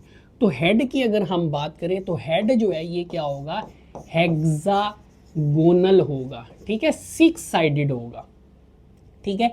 फिर पायरामिड, एक पायरामिड यहाँ पे बन रही है, ट्राइंगल एक यहाँ पे बन रही है, ठीक है। ये दो ट्राइंगल्स हैं जिनकी बेस बढ़ी हुई है, तो इसको हम कहेंगे एलोंगेटेड पायरामिडल, ऐसी पायरामिड जिनकी बेस को बढ़ाया गया है। और इसके इन साइड क्या मौजूद होगा, इसके इन साइड मौजूद होगा डबल, इन साइड मौजूद होगा डबल स्ट्रैंडेड डीएनए, इसके अंदर डीएनए मौजूद होगा। ये कुछ टर्म्स आपने याद रखनी है। हेड एलोंगेटेड पायरामिडल होगा, 2 पायरामिड्स होंगी जिनकी बेस को बढ़ाया गया होगा, 6 साइडेड होगा, प्रिज्म शेप भी आप कह सकते हैं, और इसके अंदर क्या मौजूद होगा, डीएनए जो है वो मौजूद होगा। टेल की अगर हम बात करें तो टेल का जो स्ट्रक्चर है वो थोड़ा हेड से कॉम्प्लेक्स है। टेल में जो है ना डियर स्टूडेंट्स, इन साइड इसके अंदर भी, ठीक है, जैसे ऊपर से आप देखें, थोड़ा सा इसको नीचे कर रहा हूँ स्लाइड को, जैसे अगर आप यहाँ से देखें तो ये एक प्रोटीन यहाँ पे, ये बेसिकली एक रॉड नुमा स्ट्रक्चर है, प्रोटीन का बना होता है, ये इसके अंदर से होता हुआ यहाँ तक मौजूद होता है, नीचे तक। ठीक है, ये जो प्रोटीन होती है अंदर से खोखली होती है, खाली होती है, इसको कहते हैं कोर। और इसके अराउंड फिर ये प्रोटीन है जो आपको ये बाहर वाली साइड पे नजर आ रही है, इसको आप कहते हैं शीथ। तो पहले नंबर पर जो है, जो टेल होती है उसमें एक टेल के अंदर एक होलो रॉड होती है, रॉड लाइक प्रोटीन होती है कोर, और उसके अराउंड फिर होती है that is another protein known as sheath. इसके एंड पे जो है वो फिर एक फ्लैट स्ट्रक्चर होता है प्लेट की तरह, इसको हम कहते हैं बेसल प्लेट, जिससे आप देखें ये कुछ फाइबर्स निकल रहे हैं, इनको हम कहते हैं टेल फाइबर्स। ठीक है, इनको हम क्या कहते हैं, टेल फाइबर। ये क्या करते हैं जी, अटैचमेंट में हेल्प करते हैं। ये क्या करते हैं, ये अटैचमेंट में हेल्प करते हैं। मतलब ये वायरस जब बैक्टीरिया की बॉडी पर लैंड करेगा तो बैक्टीरिया चूंकि एक ही सेल से बना होता है, तो उसके ऊपर जो रिसेप्टर्स होते हैं उनके साथ अटैच होने में ये अटैचमेंट में हेल्प करते हैं। ठीक है, ये क्या करते हैं, अटैचमेंट में हेल्प करते हैं। फिर ये एक रीजन है हेड और टेल के दरमियान, ये एक रीजन होता है जिसको हम कॉलर जो है वो कह रहे होते हैं। तो ये हेड और टेल के बारे में भी थोड़ा सा आपने देख लेना है। आगे बढ़ते हैं जी स्टेजेस की तरफ, ये वायरस जो है वो अटैक कैसे करता है। पहले ना हम इसकी डायग्राम की तरफ आते हैं, तभी ये चीज़ें आपको समझ आएंगी। सबसे पहले क्या होगा जी, अब देखिए ये हमारे पास है बैक्टीरियोफेज वायरस। तो ये बैक्टीरिया है, ये सेल मेम्ब्रेन है, ये ऊपर सेल वॉल है, सेल वॉल के ऊपर यहाँ पे डियर स्टूडेंट यहाँ पे होते हैं छोटे छोटे रिसेप्टर्स। ठीक है, रिसेप्टर्स होते हैं। तो क्या होगा, सबसे पहले एक बैक्टीरियोफेज जो है वो कहीं से आएगा और आकर सरफेस के ऊपर जो है वो क्या करेगा, बैक्टीरिया की बॉडी सरफेस पर क्या करेगा, लैंड करेगा। लैंड करने के बाद क्या होगा कि इसके जो टेल फाइबर्स होंगे, वायरस के जो टेल फाइबर्स होंगे, वो बैक्टीरिया की सरफेस पर जो रिसेप्टर्स होंगे उनके साथ क्या करेंगे, अटैच होंगे। इसके लिए एडजॉर्प्शन की टर्म भी यूज़ की जाती है, अटैचमेंट की टर्म भी यूज़ की जाती है। तो पहले क्या होगा, बैक्टीरियोफेज वायरस आके लैंड करेगा। लैंड करने के बाद क्या होगा, उसके टेल फाइबर्स और बैक्टीरिया की सरफेस पे जो रिसेप्टर्स होंगे उनके दरमियान बॉन्ड बनेगा, एक वीक बॉन्ड बनेगा, और ये दोनों, ये जो वायरस होगा ये टेल फाइबर्स के जरिए बैक्टीरिया की बॉडी से अटैच हो जाएगा। अटैच होने के बाद क्या होगा डियर स्टूडेंट्स, अटैच होने के बाद क्या होगा कि इसमें आपको अभी हमने पिछले स्ट्रक्चर में पढ़ा था, यहाँ पे इस तरह करके हमने एक प्रोटीन पढ़ी थी शीथ। ठीक है, स्प्रिंग की तरह ना वो कंप्रेस होगी, कंप्रेस अटैचमेंट के बाद वो जो शीथ होगी वो कंप्रेस होगी। जब वो कंप्रेस होगी तो हमने कहा था उस शीथ के अंदर एक रॉड लाइक प्रोटीन भी है, कोर। तो वो जो कोर है ना वो इस तरह नीचे की तरफ जो है वो आएगी। ये बिल्कुल ऐसे जैसे बॉल पॉइंट है ना, तो बॉल पॉइंट में जो आगे स्प्रिंग वाला पोर्शन होता है, तो जब हम पीछे से उसको दबाते हैं तो वो जो स्प्रिंग होता है वो प्रेस होता है। प्रेस होने की वजह से क्या होता है कि वो जो निब वाला पोर्शन होता है वो नीचे की तरफ आ जाता है, मतलब बाहर आ जाता है। बिल्कुल वैसे ही होगा यहाँ पे, शीथ जो है वो कॉन्ट्रैक्ट होगी, और कॉन्ट्रैक्ट होगी तो कोर जो है वो बाहर आएगा। इसी दौरान यहाँ से एक एंजाइम रिलीज होगा, लाइसोजाइम, जो सेल वॉल को भी खत्म करेगा, मेम्ब्रेन को भी खत्म करेगा, और कोर जो है वो जो सिरिंज की नीडल होती है उसकी तरह इंजेक्ट हो जाएगी इनटू दी इनसाइड बैक्टीरिया। और फिर जो डीएनए होगा वो डीएनए उस कोर प्रोटीन के थ्रू इंजेक्ट कर दिया जाएगा, किसके अंदर, बैक्टीरिया की बॉडी के अंदर। ठीक है, याद रखिएगा वायरस सिर्फ अपने डीएनए को एंटर करेगा, उसका ये जो बाकी पोर्शन होगा वो बाहर ही रहेगा। ठीक है, वायरसेस हमेशा अपने जेनेटिक मटेरियल को इंजेक्ट करते हैं। अब ये होस्ट सेल है, ठीक है, वो सेल क्या होता है, वो सेल जिस पर अटैक होता है। अच्छा, अटैक होने के बाद क्या होगा, अटैक होने के बाद क्या होगा जी, ये आप देखें जी, डीएनए एंटर हो गया है, वायरस का जो जीनोम है, ठीक है, ये यहाँ पे दिखाया हुआ है, ये डीएनए जो है वो एंटर हो चुका है। जब डीएनए एंटर हो जाएगा तो यहाँ पर हमारे पास फिर दो ऑप्शंस, वायरस के पास बेसिकली दो ऑप्शंस होते हैं। ठीक है, बाज़ औक़ात क्या होता है कि ये जो वायरल डीएनए होता है ये क्या करता है, इस सेल की मशीनरी को हाईजैक कर लेता है, हाईजैक करके प्रोटीन्स बनाता है, प्रोटीन से आगे जो वो वायरल पार्ट्स बनते हैं वो असेंबल होते हैं, और यूं विद इन 25 मिनट्स, कुछ ही मिनटों के अंदर कई सैकड़ों वायरसेस, न्यू वायरसेस बन के जो है वो निकलते हैं, और नतीजे में वो जो सेल होता है वो क्या हो जाता है, उसकी लाइसिस हो जाती है, उसकी ब्रेक डाउन हो जाती है। इसलिए हमने इनको बैक्टीरिया ईटर्स का नाम दिया हो। अब ये जो साइकिल हमने पढ़ा है ना, ये लाइटिक साइकिल है, ऐसा साइकिल जिसमें बैक्टीरिया की लाइसिस हो, जैसे हम कहते हैं लाइटिक साइकिल। लेकिन ज़रूरी नहीं है कि हर वक्त ऐसा ही, हर बार ऐसा ही हो, क्योंकि बाज़ औक़ात क्या होता है कि जब वायरस का जीनोम एंटर होता है बैक्टीरिया में, तो उसके पास एक और ऑप्शन भी होता है। वो क्या करता है, जाके, अब ये बैक्टीरिया का अपना डीएनए है, ठीक है, उसके डीएनए के साथ जाके अटैच हो जाता है, ठीक है। इस कंडीशन को कहते हैं प्रोफेज कंडीशन, ठीक है, जिसमें वायरस का जो जीनोम होता है, बजाय कि वो सेल की मशीनरी को हाईजैक करे, अपने पार्ट्स बनाए, पार्ट्स असेंबल हो, नए वायरसेस बाहर निकले, ऐसा नहीं करते, बल्कि वायरस का जीनोम क्या करता है, वायरस का डीएनए क्या करता है, वो जाके बैक्टीरिया के डीएनए से अटैच हो जाता है। इस कंडीशन में वो जीनोम प्रोफेज कहलाता है, ठीक है। अब इसमें क्या होगा, इसका फ़ायदा ये होगा कि बैक्टीरिया इजीली सर्वाइव करेगा, बैक्टीरिया अपनी रिप्रोडक्शन भी करेगा। तो अब अगर बैक्टीरिया अपनी रिप्रोडक्शन करता है, एक बैक्टीरिया से 2 बैक्टीरिया बनते हैं, तो साथ में वायरस का जो डीएनए होगा वो भी रेप्लिकेट कर रहा होगा, तो 1 से 2 वायरल डीएनए जो है वो बन जाएंगे, ठीक है। और ये किसी भी टाइम पर ये डीएनए जो है वो वायरस का डीएनए बैक्टीरिया के डीएनए से अलहदा हो सकता है, और अलहदा होके यही साइकिल दोबारा मशीनरी हाईजैक करेगा और ये सिलसिला आगे बढ़ेगा। ये जो केस होता है जिसमें वायरस का जो डीएनए होता है वो होस्ट के डीएनए के साथ अटैच हो जाता है और एक तरह से रेस्टिंग हालत में चला जाता है, जिसमें बैक्टीरिया को कोई नुकसान नहीं होता, इसे हम कहते हैं लाइसोजेनिक साइकिल, ठीक है, लाइसोजेनिक साइकिल। तो उन साइकिल्स की तरफ भी आ जाते हैं। तो पहला स्टेप हमने क्या पढ़ा था डियर स्टूडेंट, पहला स्टेप होगा लैंडिंग होगी, देन अटैचमेंट होगी, देन पेनिट्रेशन होगी, और पेनिट्रेशन के बाद फिर हमारे पास 2 साइकिल चल पड़ेंगे। अगर बायोसिंथेटिक मशीनरी हाईजैक हो जाती है, ठीक है, फ़ौरन ही प्रोटीन बनती है, असेंबली होती है, तो इसको हम कहेंगे लाइटिक साइकिल। और अगर वायरस का डीएनए अटैच हो जाता है, बजाय कि बायोसिंथेटिक मशीनरी को हाईजैक करे, तो फिर हमारे पास कौन सा साइकिल चलता है, लाइसोजेनिक साइकिल हमारे पास जो है वो चलता है, ठीक है। तो ये हमारे पास वही स्टेप्स है जो भी मैंने आपको बताए हैं, इनको जो है वो आपने देखना है। सबसे पहला क्या है जी, अटैचमेंट, ठीक है, एडजॉर्प्शन भी कहते हैं। इसमें क्या होता है, जो बैक्टीरियोफेज होता है वो आके पहले लैंड करता है, और लैंड करने के बाद जो है वो क्या करता है, बैक्टीरिया की सरफेस पे जो रिसेप्टर्स होते हैं, वो बैक्टीरिया जो कि सेल वॉल है सरफेस यहाँ पे, उसके साथ अटैच हो जाते हैं, वीक बॉन्ड जो है वो इनके दरमियान बने। फिर उसके बाद क्या होता है, मैंने बताया था, शीथ कॉन्ट्रैक्ट होती है, और इसी दौरान एंजाइम भी सिक्रीट होता है जो सेल वॉल को डाइजेस्ट करता है, मेम्ब्रेन को भी डाइजेस्ट करता है, और उसके अंदर से शीथ के कॉन्ट्रैक्ट करने से उसके अंदर से कोर बाहर आता है, और वो कोर जो है वो इंजेक्ट हो जाता है सेल वॉल से होता हुआ, चूँकि वो एंजाइम ने उसको सेल वॉल को भी ख़त्म कर दिया है, मेम्ब्रेन को भी ख़त्म कर दिया, तो जो कोर होगी, वो जो कोर प्रोटीन होगी, वो मेम्ब्रेन से, सेल वॉल से होते हुए, मेम्ब्रेन से होते हुए सेल के अंदर जो है वो क्या कर जाएगी, पेनिट्रेट कर जाएगी। और पेनिट्रेशन के बाद क्या होगा कि वायरस जो होगा वो अपने डीएनए को इंजेक्ट कर देगा। याद रखिएगा, प्रोटीन वाला जो बाकी पोर्शन है वो आउटसाइड ही रहेगा। अब जब वायरस का डीएनए बैक्टीरिया की बॉडी के अंदर चला जाएगा, तो हमने कहा था यहाँ पे 2 ऑप्शंस हैं। कितने ऑप्शंस हैं जी, 2 ऑप्शंस हैं। पहला ऑप्शन क्या है जी, लाइटिक साइकिल। अब इसमें क्या होता है जी, इसमें जो वायरस का जो डीएनए होता है, वायरस इंजेक्ट्स इट्स डीएनए, ठीक है, न्यूक्लिक एसिड लिखा हुआ है यहाँ पे।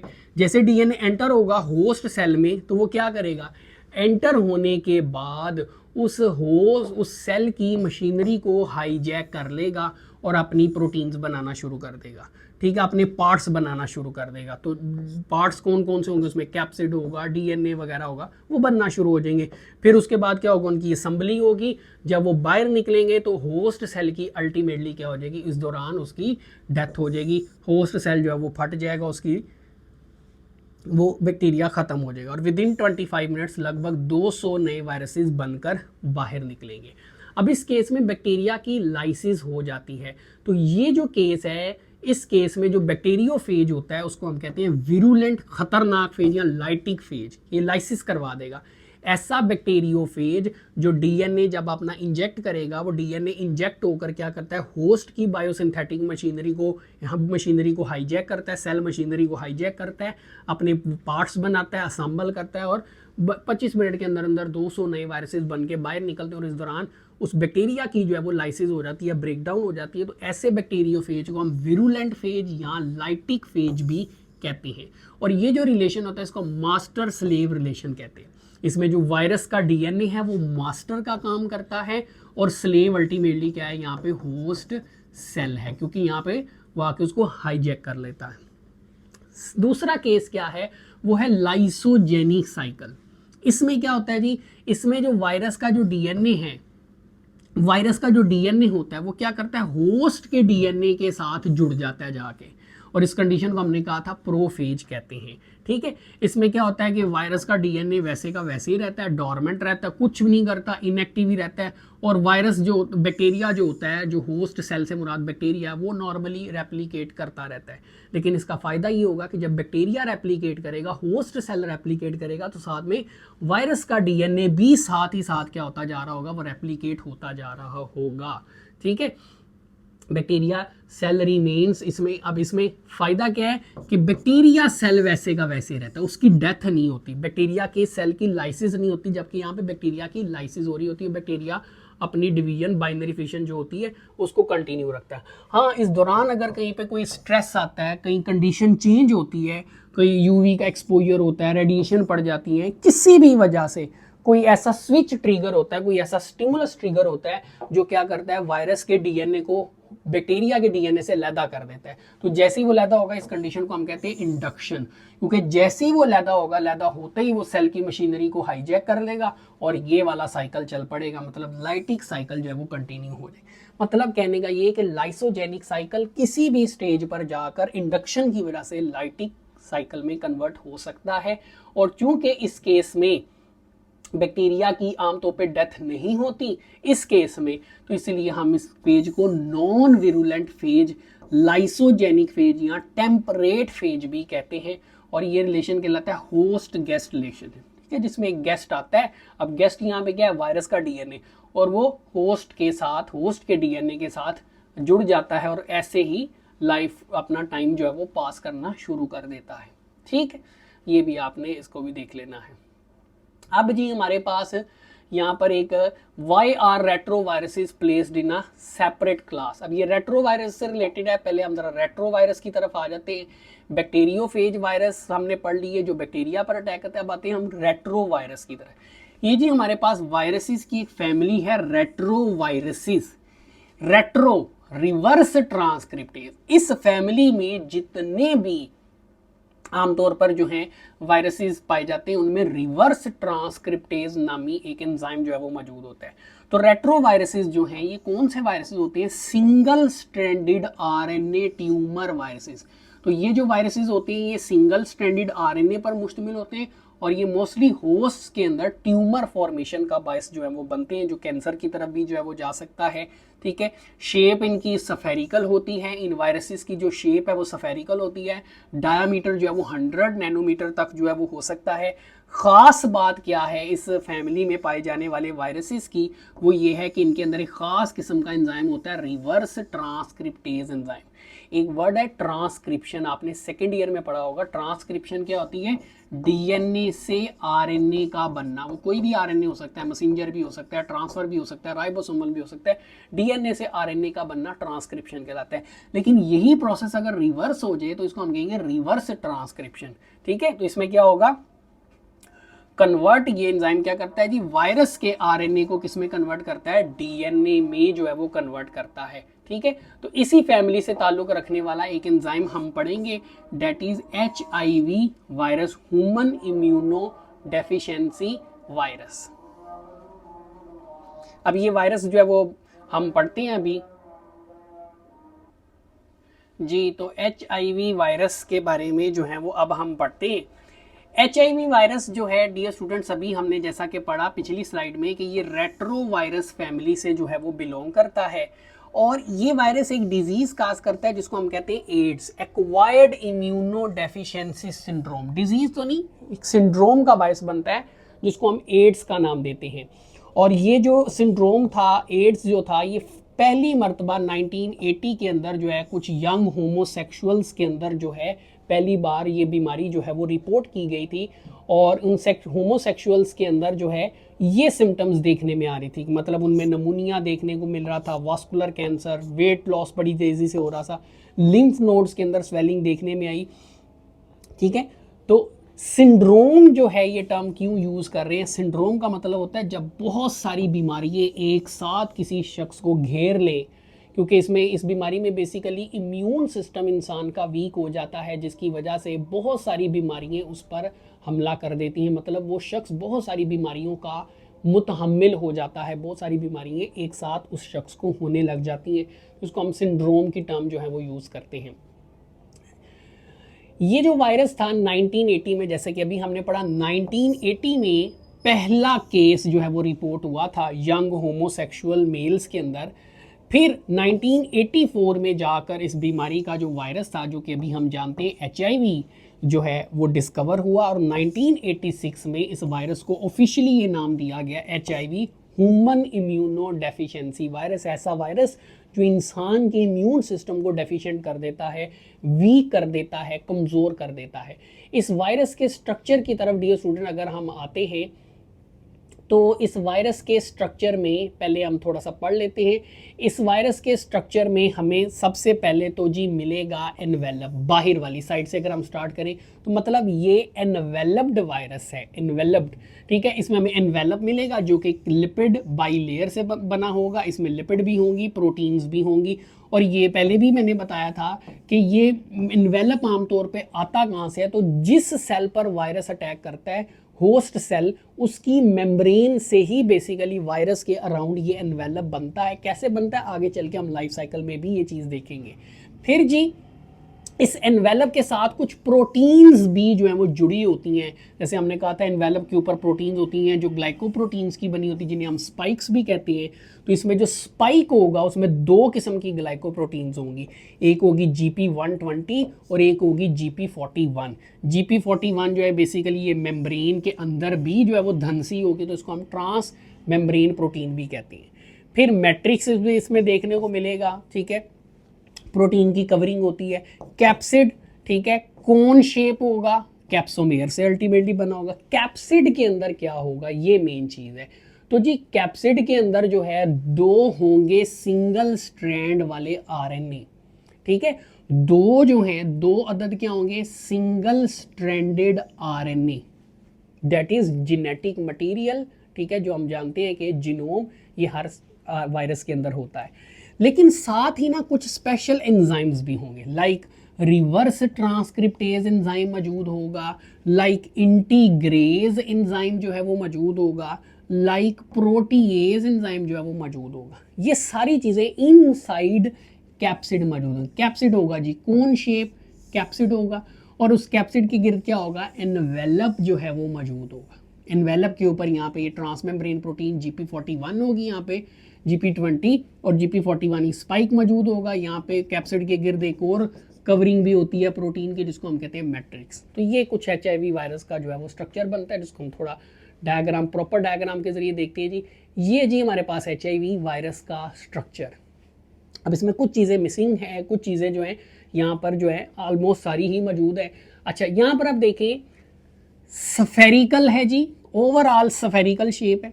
लेकिन स्टार्ट करते हैं जी सबसे पहले जेनेटिक मटेरियल से, क्योंकि हमने पढ़ा था वायरस के अंदर दो चीज़ें लाजमी होती हैं। एक होता है जेनेटिक मटेरियल, DNA हो सकता है, RNA हो सकता है। यहाँ पर जेनेटिक मटेरियल क्या है, दो RNA है, सिंगल स्ट्रैंडेड दो RNA मौजूद होंगे, ठीक है।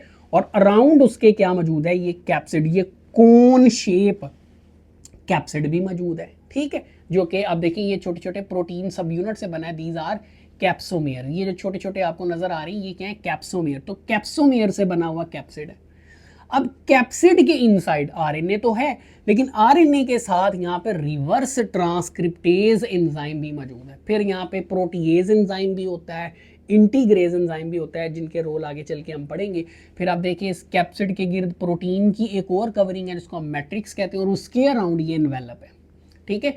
एनवेलप के ऊपर ये स्पाइक्स हैं, ठीक है। इसमें GP41 ये मेम्ब्रेन के अंदर दंसी होती है, इसलिए इसको ट्रांस मेम्ब्रेन प्रोटीन कहते हैं। है ये भी ग्लाइकोप्रोटीन GP41, और ये जो इसका ऊपर वाला हिस्सा है ये है GP120, ग्लाइकोप्रोटीन 120, ठीक है। इसको डॉकिंग ग्लाइकोप्रोटीन भी कहते हैं। और यही स्पाइक इस HIV वायरस को हेल्प करते हैं to attack on T4 helper lymphocyte, T helper lymphocyte cells पे। क्योंकि हमने, अगर आपको याद हो, हमने एक स्लाइड के अंदर पढ़ा था HIV वायरस बॉडी में एंटर होके T helper lymphocyte white blood cells पर अटैक करता है। उसकी वजह यह है कि T सेल्स ही वो सेल्स हैं हमारी बॉडी में, ह्यूमन बॉडी में, जिसके ऊपर ऐसे रिसेप्टर्स पाए जाते हैं जिनके साथ ये स्पाइक अटैच हो सकते हैं।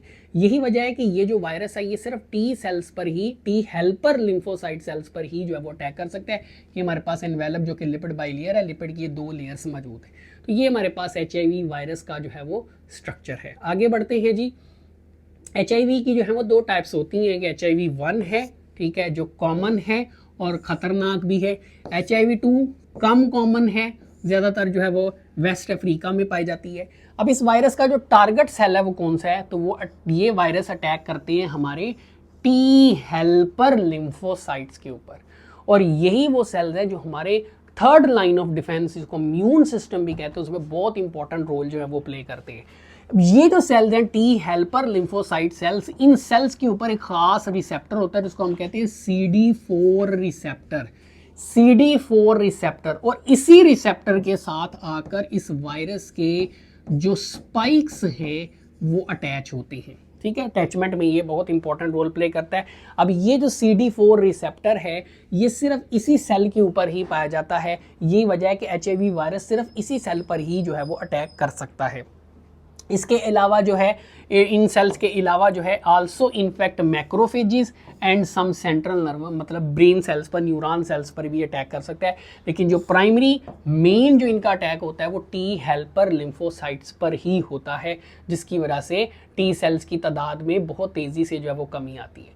फिर अब HIV क्या काज करता है जी, एड्स का बायस बनता है। अब एड्स की जो है ना डिफरेंट स्टेज, इसकी 3 स्टेजेस हैं। एकदम से एड्स नहीं हो जाएगा पेशेंट को, मल्टीपल स्टेजेस होंगी, आहिस्ता आहिस्ता ये बीमारी जो है वो फैलेगी, और साथ में फिर हम उन स्टेजेस को भी डिस्कस करेंगे, एड्स की स्टेजेस को, और उन स्टेजेस में कौन कौन सी सिम्टम्स हमें पेशेंट में देखने को मिलेंगी वो भी हम देखते हैं। तो पहली हमारे पास जो स्टेज है वो है जी स्टेज 1, इसको हम प्राइमरी इन्फेक्शन का नाम देते हैं, और इस स्टेज को हम एसिम्प्टोमेटिक कैरियर भी कहते हैं, एसिम्प्टोमेटिक कैरियर, ठीक है। सिम्टम्स की अगर हम बात करें तो फीवर होगा, नाइट स्वेट्स होंगे, स्वोलन लिम्फ नोड्स, थ्रोट और टॉन्सिल्स में इन्फ्लेमेशन होगी। ये सिम्टम्स चंद दिन रहेंगी और उसके बाद ये जो है वो पेशेंट के अंदर हमें देखने को नहीं मिले, कुछ दिन के लिए अपेयर होंगी और उसके बाद ये गायब हो जाएगी, इसलिए यहाँ पे वर्ड यूज हुआ है एसिम्प्टोमेटिक कैरियर। तो पेशेंट बज़ाहिरी तो नॉर्मल ही दिख रहा होगा, लेकिन उसके अंदर HIV वायरस मौजूद होगा, वो HIV कैरी कर रहा होगा। कैरियर हम आमतौर पर तब ही टर्म यूज़ करते हैं कि जब एक ह्यूमन बज़ारी तो नॉर्मल नज़र आ रहा है लेकिन वो एक डिजीज़ को कैरी कर रहा है, या उसका जो पैथोजीन है उसका कॉजेटिव एजेंट कैरी कर रहा है, तो उसको हम, या उसका जीन कैरी कर रहा है डिजीज से रिलेटेड, तब हम कैरियर की टर्म यूज़ करते हैं। तो सिम्टम्स अपेयर होंगी, गायब हो जाएंगी, और पेशेंट बाजारी नॉर्मल दिख रहा होगा लेकिन वो HIV कैरी कर रहा होगा, इसलिए इस स्टेज को एसिम्प्टोमेटिक कैरियर का नाम भी दिया जाता है। फिर उसके बाद स्टेज 2 शुरू होगी। अब स्टेज 2 जो है वो क्या है जी, ARC। ARC क्या है जी, एड्स रिलेटेड कॉम्प्लेक्स। अब इसमें क्या होगा, इसमें तो सिम्टम चंद दिन के लिए जाहिर होती हैं देन गायब हो जाती है, लेकिन जो स्टेज 2 है इसमें क्या होता है जी, symptoms lasting months to years. इसमें जो सिम्टम्स हैं उनका ड्यूरेशन बढ़ जाता है, कई कई महीने, कई कई साल तक जो है वो मौजूद रहती हैं। लाइक लिम्फ नोड्स के अंदर बड़ी हद तक जो है वो स्वेलिंग हो जाती है, नेक एरिया में, आर्म पिट्स में, ग्रायून वाली साइड पे, skin rashes, fever, cough, weight loss बड़ी तेज़ी से होगा, depression, memory and judgement problems, मतलब ब्रेन प्रॉब्लम्स भी होंगी, नाइट स्वेट्स।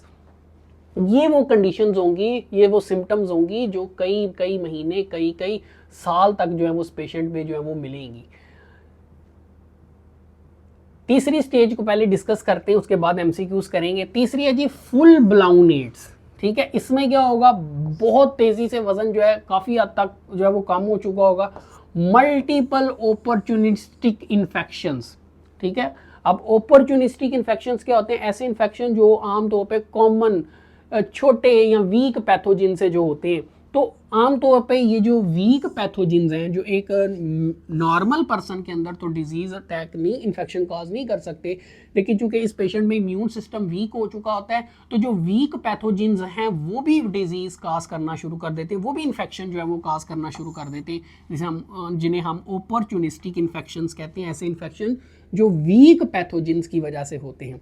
और सबसे इम्पॉर्टेंट सिम्टम्स जो काफ़ी हद तक एड्स की कन्फर्मेशन करती है वो है जी कापोसी सार्कोमा। ठीक है, ये एक रेयर टाइप है स्किन कैंसर की, is a hallmark sign, it's a main sign of AIDS, जो कि हमें तीसरी स्टेज पर जाकर जो है वो देखने को मिलता है सिम्टम के तौर पर, सिम्टम के तौर पर। ठीक है जी। अच्छा जी, आगे बढ़ते हैं। The best way to avoid AIDS, ठीक है। अब एड्स से अगर बचना है तो उससे उसके लिए हमें HIV वायरस से अपने आप को महफूज रखना होगा, और HIV वायरस से महफूज रहने के लिए सबसे पहला तरीका क्या है, एहतियाती तदाबीर पर हमें अमल करना है, क्योंकि इस वायरस से होने वाली जो बीमारी है उसकी कोई वैक्सीन अवेलेबल नहीं है, प्रॉपर मेडिकेशंस भी नहीं है, वैक्सीन के लिए शॉर्ट की टर्म भी यूज़ होती है। तो जितना बेहतर होगा, जितनी एहतियात हम बरत सकते हैं, प्रिवेंटिव मेजर्स को हमें बहुत स्ट्रिक्टली जो है वो फॉलो करना होगा HIV वायरस से बचने के लिए। अब वो कौन सी होंगी वो भी हम आगे चल के जो है वो पढ़ेंगे। एक और MCQs को जो है वो साथ लिए चलते हैं। All of the following are modes of transmission of AIDS, यहाँ आप HIV भी कह सकते हैं, modes of transmission of HIV accept.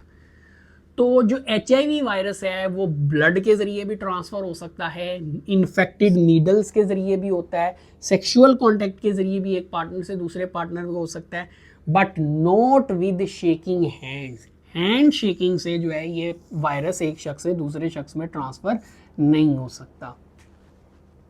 आगे बढ़ते हैं जी, MCQs ऑटोमेटिकली जो है वो आपके सॉल्व हो जाएंगे। Modes of transmission of HIV, HIV एक शख्स से दूसरे शख्स में ट्रांसफर कैसे होता है। अभी तक हमने ये पढ़ा है कि HIV वायरस जो है ये एड्स का बायस बनता है, और एड्स की हमने 3 सिम्टम 3 स्टेजेस में जो है वो उसकी सिम्टम जाहिर होती हैं। पहली हमने जो है वो एसिम्टोमेटिक कैरियर पढ़ी, ठीक है, प्राइमरी इन्फेक्शन नाम दिया, दूसरी हमने ARC पढ़ी, और तीसरा हमने फुल ब्लाउन एड्स का नाम जो है वो पढ़ा, जिसमें मेन सिम्टम हमने देखी Kaposi sarcoma, rare skin cancer. Mode of transmission की बात करते हैं HIV वायरस की, कि एक शख्स से दूसरे शख्स में कैसे ट्रांसफर होता है। तो पहली जो है, HIV वायरस can spread from one person to another through several modes. अब वो मोड्स कौन कौन से हैं, तो नंबर 1 है जी सेक्सुअल कांटेक्ट है। नंबर 2 जो है the most common and primary cause of HIV transmission, जो सबसे कॉमन है वो क्या है जी, very easily from one partner to another partner during sexual activities. मतलब वही जो हमने पहला जो है वो हमने पॉइंट पढ़ा। फिर बॉडी फ्लूइड्स के थ्रू हो सकता है, इसमें ब्लड जो है थ्रू ब्लड ट्रांसफ्यूजन, ठीक है। अगर एक HIV इन्फेक्टेड पेशेंट जो है वो अपना ब्लड देता है एक दूसरे पर्सन को, तो उसमें भी HIV जो है वो ट्रांसफर हो जाएगा।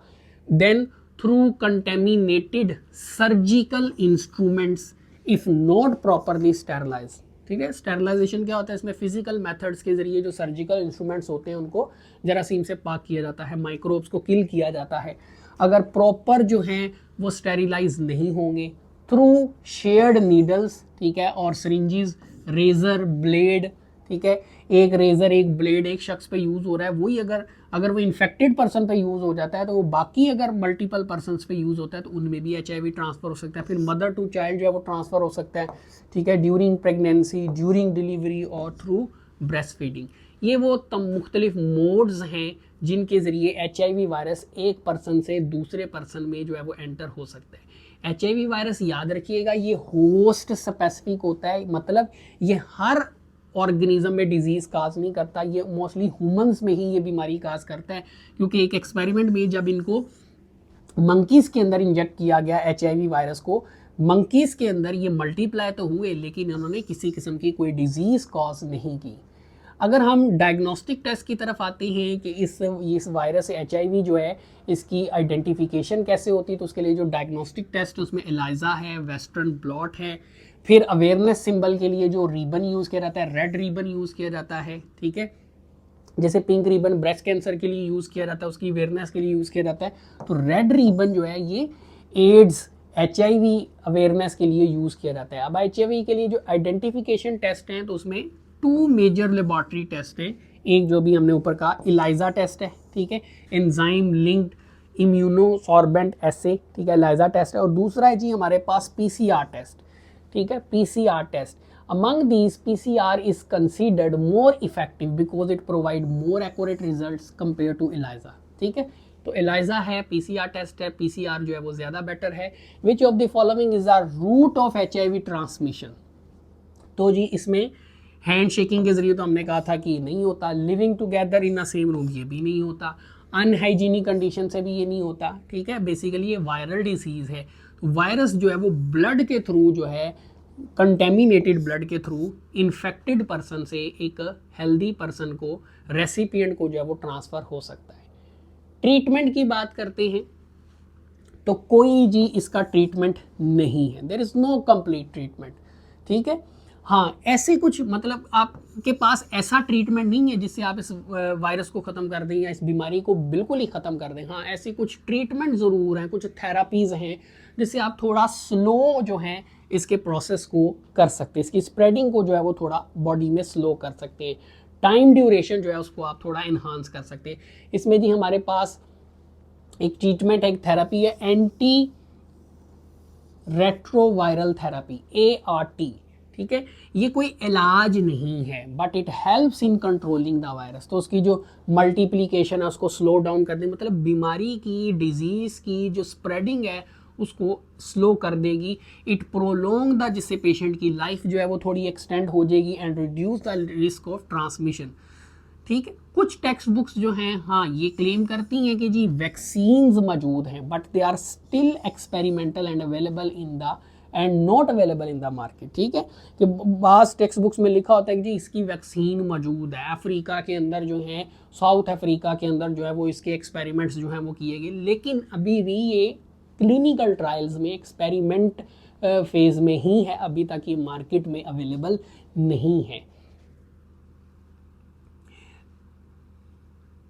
प्रिवेंटिव मेजर्स, एहतियाती तदाबीर टू कंट्रोल, और अब जो मोड ऑफ ट्रांसमिशन हमने पढ़े थे उन्हीं को हमने ऐसी एहतियातें बरतनी है जिनसे हम वो मोड ऑफ ट्रांसमिशन से दूर हैं। ऐसे टू कंट्रोल और प्रिवेंट HIV इन्फेक्शन हमें क्या करना है जी, अवॉइड कंटेमिनेटेड सर्जिकल इंस्ट्रूमेंट्स का इस्तेमाल हमें नहीं करना, उससे अवॉइड करना है। कंटेमिनेटेड रेजर ब्लेड से जो है वो अपने आप को अवॉइड करना है, ठीक है। प्रिवेंट इमोरल सेक्सुअल एक्टिविटीज़ से जो है वो दूर रहना है, ठीक है। स्पेशल केयर की जो है वो रिक्वायरमेंट होगी during pregnancy, during breast feeding, ठीक है। मदर टू चाइल्ड ट्रांसमिशन जितना कम से कम होगा उतना HIV के जो है वो चांसेस भी कम होंगे। लाइफ साइकिल जी, अब लाइफ साइकिल की तरफ आ जाते हैं। तो लाइफ साइकिल में यहाँ पे एक MCQs है, इसमें हम डायग्राम देखेंगे।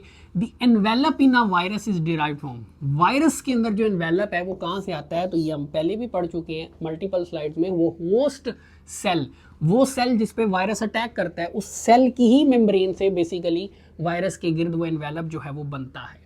ये मुख्तलिफ स्टेप्स हैं जी जो लाइफ साइकिल में हम पढ़ेंगे। पहले जी हम लाइफ साइकिल की तरफ आ जाते हैं। अब ये जी हमारे पास, ये अगर आप इस डियर स्टूडेंट इस डायग्राम के अंदर आप देखें तो ये हमारे पास जो है ना, ये पूरा हमारे पास ये T हेल्पर सेल है। ये हमारे पास क्या है, T हेल्पर सेल है। अब ये जो हेल्पर सेल है अगर आप देखें तो इस हेल्पर सेल की सरफेस के ऊपर, ठीक है, ये सेल मेम्ब्रेन है, सेल की ये मेम्ब्रेन है। ये कौन सा सेल है जी हमारे पास, ये यहाँ पे देखिए लिखा भी हुआ है सेल मेम्ब्रेन। अब ये सेल मेम्ब्रेन किसकी है, T हेल्पर लिम्फोसाइट सेल की। अब इस सेल के ऊपर आप देखिए ये रिसेप्टर्स मौजूद हैं, और ये कौन से रिसेप्टर्स हैं इनका जिक्र हम पहले भी कर चुके हैं। ये है CD4 रिसेप्टर, ठीक है, CD4 रिसेप्टर। अब जो HIV वायरस है, जो HIV वायरस है उसके ऊपर जो स्पाइक्स मौजूद हैं वो आकर इन्हीं CD4 रिसेप्टर के साथ क्या करते हैं, बाइंड करते हैं। तो जैसे कि इस डायग्राम में दिखाया गया है कि ये एक HIV वायरस है, ये उसके ऊपर ये स्पाइक्स हैं, ये आकर अटैच होंगे, पहले इन रिसेप्टर्स के साथ अटैच होंगे। जब ये वायरस आकर अटैच होगा तो यहाँ पे मेम्ब्रेन फ्यूजन होगी, मेम्ब्रेन्स ख़त्म होंगी यहाँ पे, और वायरस क्या करेगा, ये जो अपना कैप्सिड है, कैप्सिड उसको एंटर कर देगा किस में, होस्ट सेल में। अब ये इस सेल के अंदर एंटर कर देगा, साइटोप्लाज्म में चला जाएगा। अब साइटोप्लाज्म में जो एंजाइम्स होंगे, लाइसोसोम वगैरह जो होंगे, वो कैप्सिड पर अटैक करेंगे, कैप्सिड टूटेगा, ठीक है, कैप्सिड वगैरह ये सारे टूट जाएंगे। यहाँ पे होगी अनकोटिंग, इसकी ब्रेकडाउन होगी, इसको कहेंगे अनकोटिंग, ठीक है, और यूं ये आरएनए आ रहे हैं। अब ये जो है ना, ये हमारे पास क्या है, ये है वायरस का आरएनए, लिखा भी हुआ है यहाँ पे, ठीक है। वायरस के 2 आरएनए, जो एक आरएनए से होना है वही दूसरे आरएनए से भी होना है, तो हमने सिर्फ एक आरएनए को यहाँ पे ले लिया है, ये वायरस का आरएनए है। अब क्या होगा, जो रिवर्स ट्रांसक्रिप्टेज एंजाइम था वो क्या करेगा, इस वायरस के आरएनए को टेम्पलेट के तौर पर लेगा, नमूने के तौर पे लेगा, और उसको कॉपी करके क्या बनाएगा, सिंगल स्ट्रैंडेड डीएनए बनाएगा। उसको कॉम्प्लीमेंट्री डीएनए की टर्म भी यूज की जाती है। फिर उस एक डीएनए के साथ उस डीएनए की रेप्लिकेशन करके बना देगा यहाँ पर डबल स्ट्रैंडेड डीएनए जो है वो बना दे, ठीक है। तो यहाँ पे क्या होगी, पहले होगी रिवर्स ट्रांसक्रिप्शन, आरएनए से क्या बनेगा, सिंगल स्ट्रैंडेड डीएनए बनेगा, फिर उस डीएनए से क्या होगा, डबल स्ट्रैंडेड डीएनए बन जाएगा। तो पहले अटैचमेंट होगी, अटैचमेंट के बाद पेनिट्रेशन होगी, पेनिट्रेशन के बाद क्या होगा, कैप्सिड एंटर होगा, साइटोप्लाज्म में मौजूद एंजाइम्स कैप्सिड को तोड़ेंगे, अनकोटिंग होगी, आरएनए वगैरह बाहर आ जाएंगे। फिर होगी रिवर्स ट्रांसक्रिप्शन, आरएनए से डीएनए बनेगा, पहले सिंगल स्ट्रैंडेड बनेगा, देन डबल स्ट्रैंडेड डीएनए बन जाएगा। इस अमल को हम कहते हैं रिवर्स ट्रांसक्रिप्शन। अच्छा जी, फिर उसके बाद क्या होगा, ये जो डीएनए होगा ये अब एंटर होगा, अब ये है सेल का न्यूक्लियस, ये न्यूक्लियर मेम्ब्रेन है, न्यूक्लियर एनवेलप है, उसमें न्यूक्लियर पोर होते हैं। तो ये जो डीएनए होगा, अब ये किसका डीएनए, ये वायरस का डीएनए है, ठीक है, वायरस का डीएनए जो कि आरएनए से ही बना है, ठीक है। अब ये वायरस का डीएनए एंटर होगा होस्ट के न्यूक्लियस में, और उसके जाके क्रोमोसोम के साथ जो है वो इस तरीके से क्या हो जाएगा, अटैच हो जाएगा। अब वहाँ पे हमने बैक्टीरियोफेज में टर्म यूज़ की थी कि जब बैक्टीरियोफेज वायरस का डीएनए बैक्टीरिया के डीएनए से अटैच होगा तो हमने टर्म यूज़ की थी प्रोफेज। यहाँ पे हम टर्म यूज़ करेंगे प्रो वायरस। क्या टर्म यूज़ करेंगे, प्रो वायरस। अब यहाँ पे वायरस के डीएनए को होस्ट के डीएनए के साथ, उसके क्रोमोसोम के साथ इंटीग्रेट करने में, जोड़ने में हेल्प करेगा इंटीग्रेज एंजाइम। तो यहाँ पे अमल होगा इंटीग्रेशन। तो ये देखिए जी, ये यहाँ पर अटैचमेंट जो है वो हो चुकी है, ठीक है। ये यहाँ पर क्या हो चुकी है, इंटीग्रेशन हो चुकी है, वायरस का डीएनए होस्ट के डीएनए के साथ अटैच हो चुका है। अब जैसे नॉर्मली आगे होता है कि डीएनए की क्या होगी, ट्रांसक्रिप्शन होगी, ट्रांसक्रिप्शन से क्या बनेगा, मैसेंजर आरएनए बनेगा। ये मैसेंजर आरएनए किसके पास जाएगा, राइबोसोम, साइटोप्लाज्म में राइबोसोम्स के पास जाएगा। अब राइबोसोम क्या करेगा, उसके मुताबिक प्रोटीन बनाना। अब वायरस का डीएनए अगर उसकी ट्रांसक्रिप्शन होती है तो वायरस का मैसेंजर आरएनए बनेगा, फिर अल्टीमेटली जब राइबोसोम के पास जाएगा तो वायरस की प्रोटीन्स बनना शुरू हो जाएंगी। ये अमल क्या कहलाएगा, ट्रांसलेशन। अब जब वायरस की प्रोटीन्स बनेंगी वो असेंबल होंगी तो वायरल पार्ट्स बनेंगे, और वो जो वायरल पार्ट्स होंगे, वो जो फिर वायरल पार्ट्स होंगे वो क्या करेंगे, वो फिर होस्ट की, ये आप देखें, वो वायरल पार्ट्स असेंबल होंगे, असेंबल होके वो दोबारा कैप्सिड शेप के अंदर जो है वो आ जाएंगे, और जब बाहर निकलेंगे तो होस्ट, ये देखें, होस्ट की जो मेम्ब्रेन है वही उस कैप्सिड के गिर्द ये कवरिंग डेवलप करेगी, और यूं वो कवरिंग जो है यहाँ पर एनवेलप की शक्ल जो है वो इख्तियार कर देगी। तो होस्ट सेल की मेम्ब्रेन ही क्या करेगी, बेसिकली होस्ट सेल की मेम्ब्रेन ही एनवेलप क्रिएट करेगी उस वायरस के अराउंड, ठीक है। तो इस तरीके से ये वायरस जो है वो मल्टीप्लाई होते जाएंगे, जिसके नतीजे में टी सेल जो हैं वो ख़त्म होते जाएंगे। तो वायरस मल्टीप्लाई होता जा रहा है, इन्फेक्शन फैलता जा रहा है, टी सेल कम होते जा रहे हैं, जिससे इम्यून सिस्टम वीक हो जाएगा, और अल्टीमेटली वो शख्स जो है उसमें आहिस्ता आहिस्ता एड्स की तरफ जो है वो सिलसिला जो है वो शुरू हो जाएगा। यही चीज़ें, ये जो पॉइंट्स आपको यहाँ पे बताए, यही इसके अंदर जो है वो ये इन स्लाइड्स के अंदर मेंशन किए गए। आपने अगर साइकिल आप समझ लेंगे तो फिर आप जस्ट इनको रीड कर लेंगे कि HIV क्या करता है। HIV वायरस मेनली किस पे अटैक करता है, टी हेल्पर सेल्स पे ये अटैक करता है, क्योंकि उसके ऊपर CD4 रिसेप्टर होता है जिसके साथ वो अटैच हो सकता है, और ये ब्लड के अंदर पाए जाते हैं सेल्स, ठीक है। साइकिल में पहला स्टेप क्या होगा, अटैचमेंट होगी, वायरस आएगा, HIV वायरस आएगा, अपने स्पाइक के जरिए, स्पाइक प्रोटीन हमने पढ़ी थी GP120 जो कि इन्वेलप के ऊपर पाई जाती हैं, उस GP120 स्पाइक प्रोटीन के जरिए अटैच हो जाएगा CD4 रिसेप्टर जो कि सेल के टी सेल के ऊपर जो है वो मौजूद है। मतलब HIV वायरस की जो स्पाइक प्रोटीन होगी वो टी सेल के ऊपर जो CD4 रिसेप्टर है उसके साथ क्या हो जाएगी, अटैच हो जाएगी, उसके साथ क्या हो जाएगी, अटैच हो जाएगी। अटैच होने के बाद फिर क्या होगा जी, पेनिट्रेशन होगी। अटैचमेंट के बाद, ये पहले दूसरा पॉइंट बताया था, अटैचमेंट के बाद अब वो वायरस एंटर होने की कोशिश करेगा। तो आफ्टर अटैचमेंट जो वायरस का एनवेलप होगा, वायरस का एनवेलप वो होस्ट की सेल की मेम्ब्रेन के साथ फ्यूज होगा, जिससे मेम्ब्रेन्स खत्म हो जाएंगी और वायरस का जो कैप्सिड होगा वो साइटोप्लाज्म के अंदर जो है वो एंटर हो जाएगा बाय एंडोसाइटोसिस। अब जो उसके अंदर एंटर होगा तो कैप्सिड मैंने बताया था जैसे साइटोप्लाज्म में एंटर होगा तो साइटोप्लाज्म के जो एंजाइम्स होंगे वो अटैक करेंगे, ठीक है, जिससे कैप्सिड जो है, कैप्सिड जो कि प्रोटीन का बना है वो ब्रेक हो जाएगी और कैप्सिड के अंदर से वायरस के आरएनए एंजाइम्स वो बाहर आ जाएंगे, मतलब साइटोप्लाज्म के अंदर बिखर जाएंगे। अब जो रिवर्स ट्रांसक्रिप्टेज एंजाइम होगा वो क्या करेगा, वायरस के आरएनए की रिवर्स ट्रांसक्रिप्शन करके उसको कन्वर्ट करेगा पहले सिंगल स्ट्रैंडेड डीएनए में, फिर उस सिंगल स्ट्रैंडेड डीएनए से बनेगा डबल स्ट्रैंडेड डीएनए। देखिए, वायरस पहले अटैच हुआ, अटैचमेंट के बाद वायरस पेनिट्रेट होगा, पेनिट्रेशन के दौरान वो क्या करेगा, सिर्फ अपना कैप्सिड एंटर करेगा साइटोप्लाज्म में। साइटोप्लाज्म में मौजूद एंजाइम्स कैप्सिड को ब्रेक कर देंगे, तो कैप्सिड के अंदर जितना मटेरियल है, एंजाइम्स हैं, ठीक है, रिवर्स ट्रांसक्रिप्टेज एंजाइम है, एंटीग्रेज एंजाइम है, प्रोटीएज एंजाइम है, ठीक है, और आरएनए जो है 2 सिंगल स्ट्रैंड वो साइटोप्लाज्म में बिखर जाएंगे। फिर रिवर्स ट्रांसक्रिप्टेज एंजाइम का काम शुरू हो जाएगा, वो फौरन वायरस के आरएनए को लेगा, उससे पहले बनाएगा सिंगल स्ट्रैंड डीएनए, फिर उससे आगे बनेगा डबल स्ट्रैंड डीएनए। अब ये डबल स्ट्रैंड वाला डीएनए हमने कहा था ये होस्ट सेल के न्यूक्लियस में एंटर होगा और जाकर होस्ट सेल के डीएनए के साथ अटैच हो जाएगा, इंटीग्रेट हो जाएगा, और उसमें कौन सा एंजाइम हेल्प करेगा, इंटीग्रेज एंजाइम हेल्प करेगा। और जब वायरस HIV वायरस का डीएनए होस्ट सेल के डीएनए के साथ जुड़ जाएगा तो उस कंडीशन को हम क्या कहेंगे, प्रो वायरस कंडीशन। वहां पे प्रोफेज थी बैक्टीरियोफेज में, यहाँ पे प्रो वायरस है।